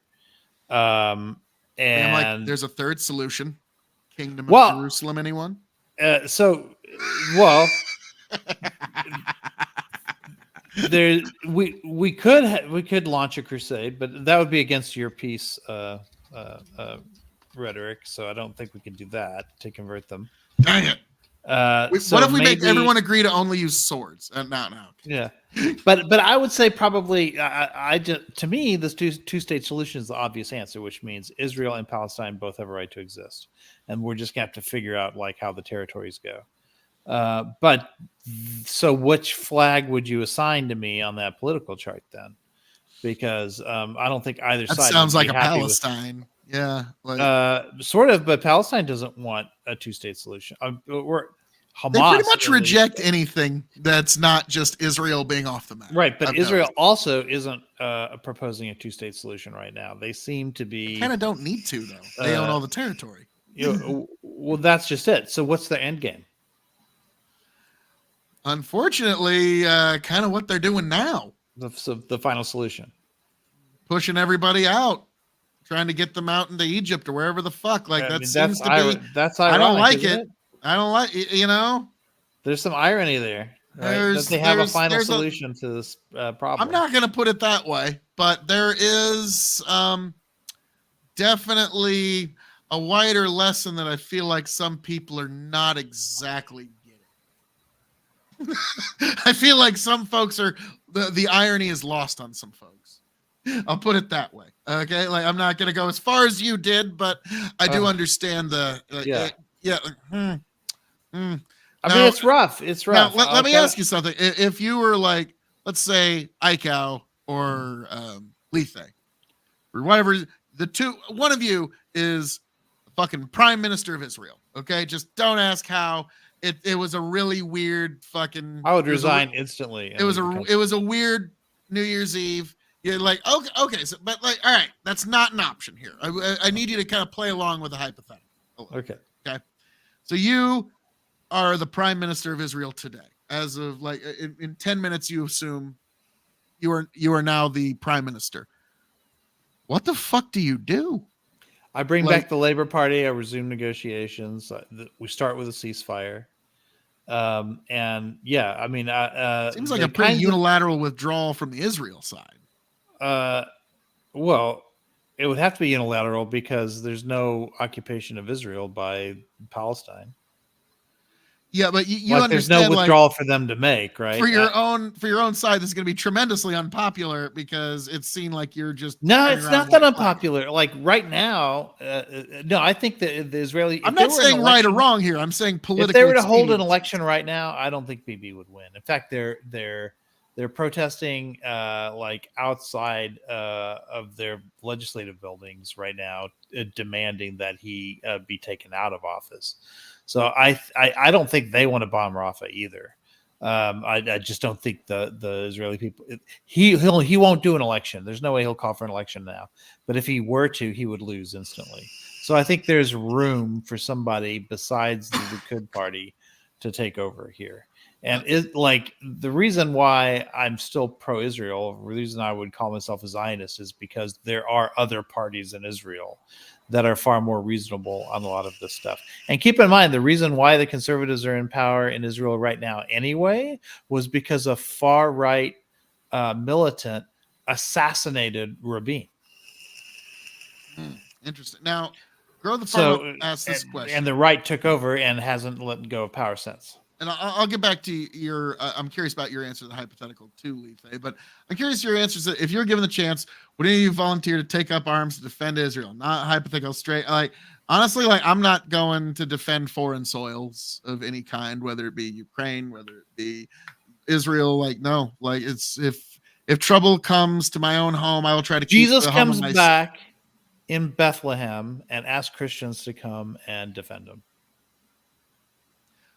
If the Lord commands, that's a different issue. Like, come on. All right.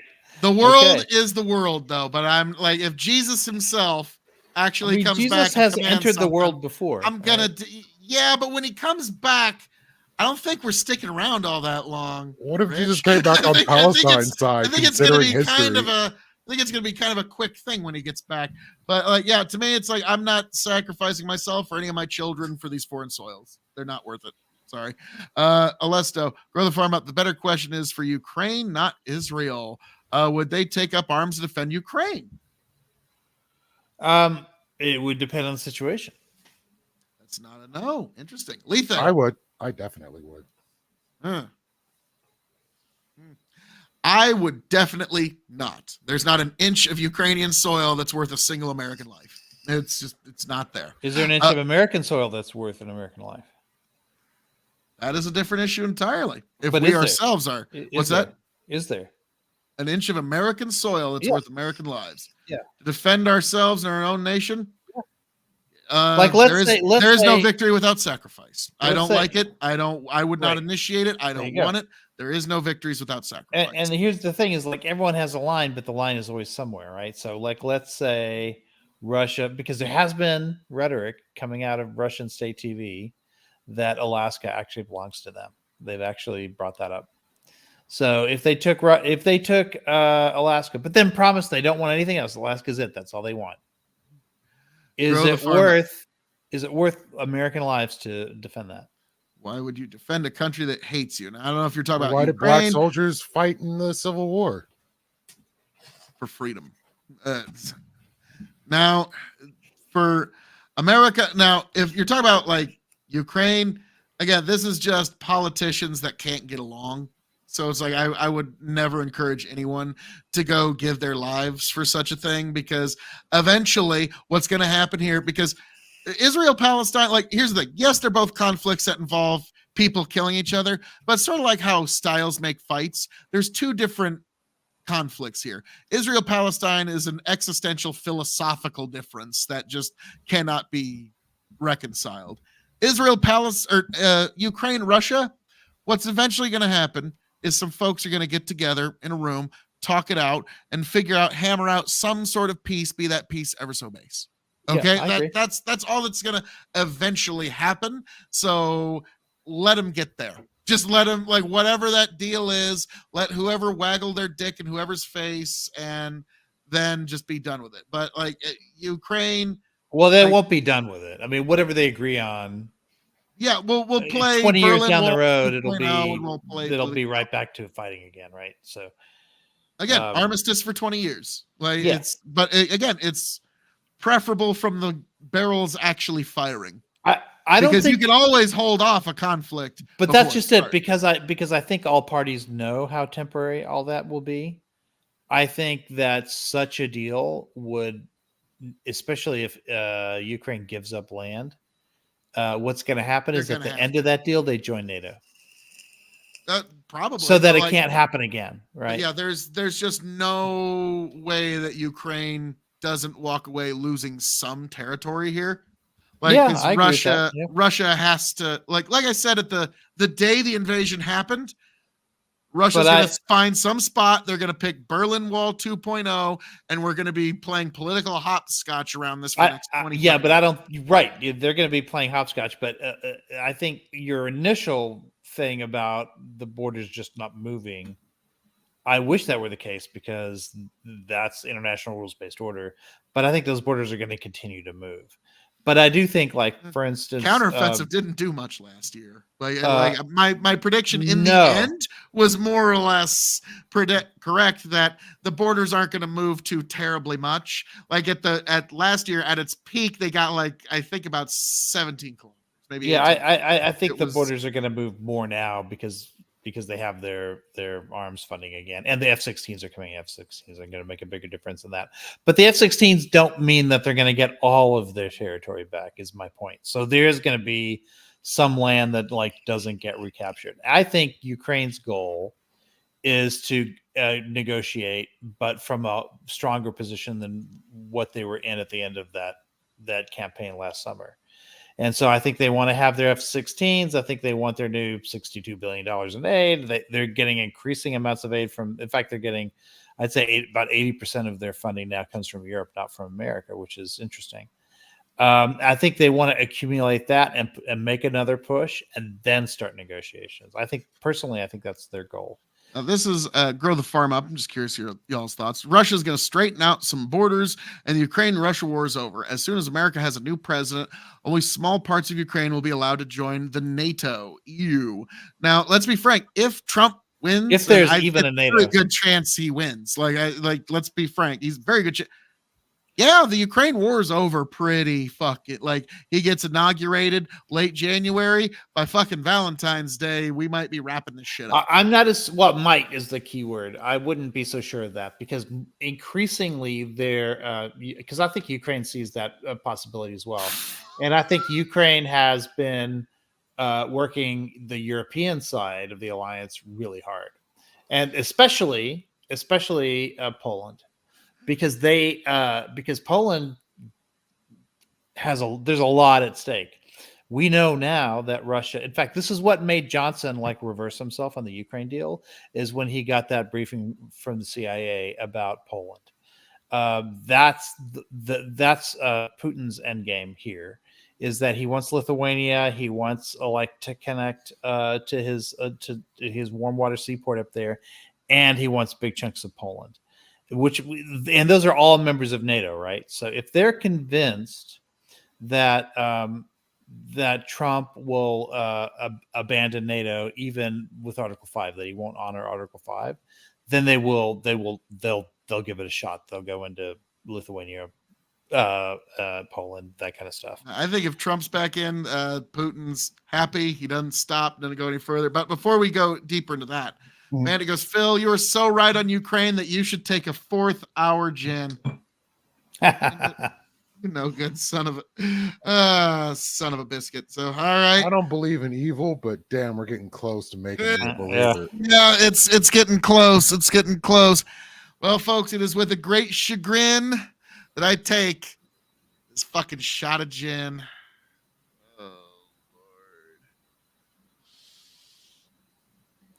I'll be right back. I gotta crash out in a minute anyway. Oh no! Well, entertain people while I'm gone for a second.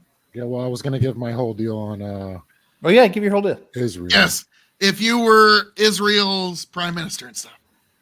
Yeah, I would move more toward PR and to try to build more favorability and actually aid the Palestinian people that don't want to be a part of what Hamas is doing. So like all the children they're saying that are being killed in the process of this, actually show goodwill and aid those people and find them good housing, and then proclaim that you're going to be aiming primarily for leadership and not be doing the attacks that they've been doing. Well, we'll see if that works in the end. But gosh, like the joke was and the meme was like, looks like it's gonna be parking lot Palestine. That's what it is now. And like, I was like, bro, those memes didn't age all that well, or they aged very well, depending on your perspective. I don't know how you want to put that. Provided Alessa goes, provide evidence Putin wants Poland. And Alyssa goes, besides some hypothetical CIA agent that says so. Oh, because yeah, like when I'll never forget when I was in a discussion about like the CIA, and I was like, guys, they're spies. They lie to you for their job. It's the whole fucking job description is lying to you. Like, and so that is one thing to keep in mind. But I don't know if he's going to go into Poland, but here's the thing. In war, you don't ever say what your art of war plan is. You just kind of execute it, and it's all about reaction. So I don't know what the exact tactical advantage of fucking with NATO like that is, but now curious, what do you think is Russia and Ukraine's endgame here? That's really hard to say. I also don't believe that Ukraine's going to get all their land back, but I also give heart to Ukraine and understanding that most people's projections were this would have lasted 3 weeks. So for them to put the pressure on Russia and show them to be weaker than anybody perceived them to be, we're already in good standing in that idea. And if they're able to keep as much land as possible, maybe take some of it back, I think that is a good sign to allow them into NATO and to show that we're not going to allow crazy dictators to do what they've been doing as they've been doing. So no more deference to Kim Jong-un, no more bowing to China over Taiwan. You guys got rockets full of water and missing equipment. We're not sweating you guys anymore. All hail the hegemony. Oh my God! All hail the hegemony. Man, I'm just set on something. Yeah, no, Iko just gets back with Lethe going, all hail the hegemony. Oh my God. And Iko goes, he's making another cortorada or whatever. Yeah. No. It It was a cortado, but no, he ain't quite I'm got gonna make some in the morning. Grow the Farm Up goes, they're taking volunteers in Ukraine if you want to stand on principle. I'll stay in the U.S. trying to survive the downfall of Western civilization. Well, that's nice, and you Grow the Farm Up. Now, Lethe, you will get a lot more clout going over to Ukraine and streaming from there. So there is that. Yeah. I feel you. Like, Do you feel like that's the case? Because my understanding is that when Dylan went over there, he lost a lot of income as a result. Like he had his big successful, like he was probably the most successful panel show on Twitch at that time. I mean, I am the first ever winner of the Hippy Dippy Royal Rumble. I mean, I will say the first he one gave they that up did. to Ukraine. But between you and me, I think he's got something else he's gaining from this. Yeah, he's brought it back. He's brought it back. I think he's got really good numbers now. But he took it, I'd say it was like a year and a half before what I'm getting at is there's a couple of guys on Twitch, and Dylan's definitely one of them. Destiny's another one where they want to get into politics a little later in life. Like Dylan's gonna find some super lefty little corner of America that he can run for office. Dylan can. Destiny can't. No shot. No way. Oh, Destiny can Destiny get do elected to House, no fucking problem. that. Oh yeah. No way. Oh yeah. Find himself a lefty enough fucking district. He's got the backing. He's got money to do it. He could be a self-funder. He even. said the N-word a zillion times on stream, like in his younger Biden years. said the N-word twice and didn't stop anybody from voting for him. No, that he was quoting somebody he did. else. Sorry though. That's not the same as what Destiny Now here's did. what's funny though. I said on our stream like 2 months before that, and this is just a joke. Plot twist: the N-word tape drops, but it's Biden. And then that shit dropped 2 months later. I'm like, bro, what the fuck? So no, like, I think like they will find a way to forgive Destiny because he advances leftist power. I don't think so. I don't think he can do it. You can't have that kind of past. And even he says it. He says there's no way he could ever do it. In fact, he did the first time he tried to get into politics in some kind of way. This was before Admiral Gibbs. Hey, Gibbs. How we doing there, sir? I was just told, sir, that you are a no-good rapscallion neocon that wants to spread the hegemony, sir. And I am a blessed are the peacemaker. You don't have the right to tell people to go to war. You don't have the right to tell people in to my live defense, in the war zone. In my defense, I was saying that your neocon side is what I like about it. Okay. So, Admiral Gibbs, you were represented as a neocon of the Bush persuasion. So that's that is true. Oh God, no, wait a minute. Let's see. Only Mr. Bill, Democrats not get in trouble for saying it if they have an excuse. Yeah, but Destiny does not have an excuse. That's the thing. He doesn't have one. Like he just said it just for shock value. Simple as that. He wasn't like, it's not like he was in a play or he was quoting somebody else who said it. He was saying it on his own behalf in order to offend people on purpose for clicks. Like, and he admits it now. He'll say, yeah, I kind of like, because of stuff I've said in the past or whatever, there's just no way I could ever run.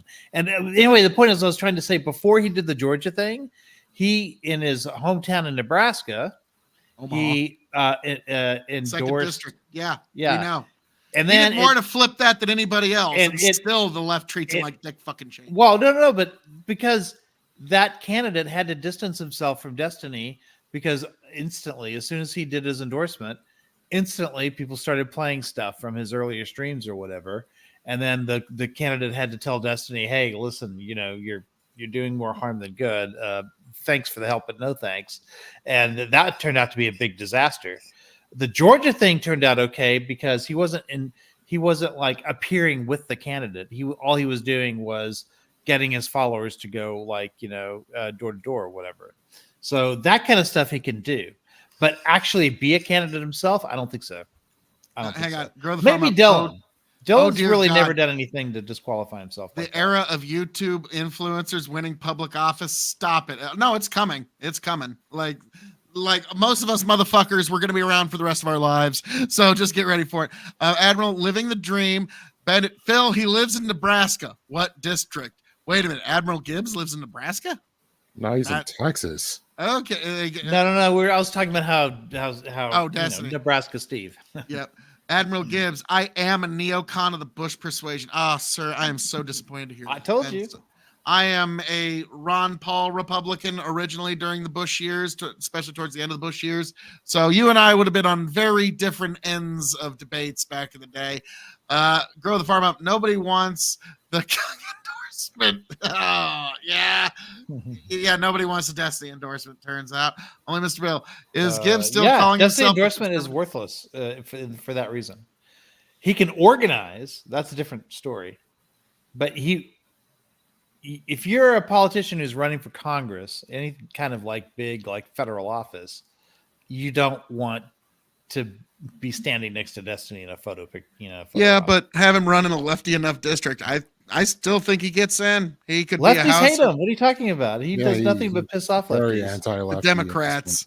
Like no, he's prime Democrat. Like it's like I know. Like here's the thing. Yeah, he's a I know Democrat. the far lefties on Twitch might hate him, but we also got to understand that the far lefties on Twitch are not the real world. It's a fake Fortnite world for the lefties on Twitch. It's everybody with their gimmicks that they're pretending to be. Yeah, okay, so like yeah, they're like always keep that in mind.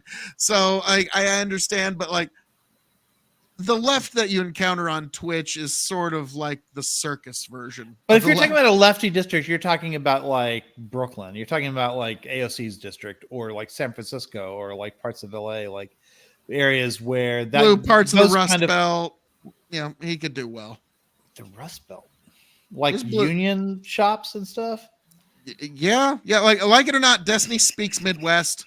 Here's He another gets that. thing. If you want to win office at that beginning stage of your career kind of thing, you need to have as much ambiguity in some of your positions as possible so that everyone sort of fills in their own preferences for what they don't know about you. And with him, Like we said, in 15 years, politics is going to change. So with the him, people we are know gonna be dead. we know everything about him, right? There's no position is ambiguous. Trump is one of the reasons he wanted 2016 is because people actually, even to this day, we don't know where he stands on a whole bunch of issues. So, and he even tried in a debate to make it sound like it wasn't clear whether or not his Supreme Court candidates would overturn Roe. He denied it in a debate. He was like, "You don't know they'll do that." What? So, yeah. No. So What are you like, talking about? so he tries to do the ambiguity thing. Destiny could not do that because we know everything he believes because he's been talking about it for years. Ooh, holy Mr. Bill. Like now that's enough out of you, Mr. Bill. Ilhan Omar and her husband agreed that it was time to start seeing other siblings. Okay, like you knocked that right off. There is no room for such things on this show. I'm offended by the very notion. And Now, on that note, But I'm gonna marrying dip your for relatives tonight. works in Alabama, right? In Mississippi, places like that. Ooh-wee. Now it's like the Weird Al lyrics. Cousins, For at sure to least. move to Alabama where the kind of thing is tolerated. Whoa. Mhm. But now, folks, no. Play the field, folks. God Almighty. Like, come on. Like, it's like Game of Thrones is fiction. Okay, it's fiction, people. The Targaryens are not real. Now, gentlemen, we've come a long way this evening. We've laughed, we've cried, we've all grown. Tomorrow is going to be a very big day, Mother's Day, and I'm curious. Like, we've all got mothers in our lives.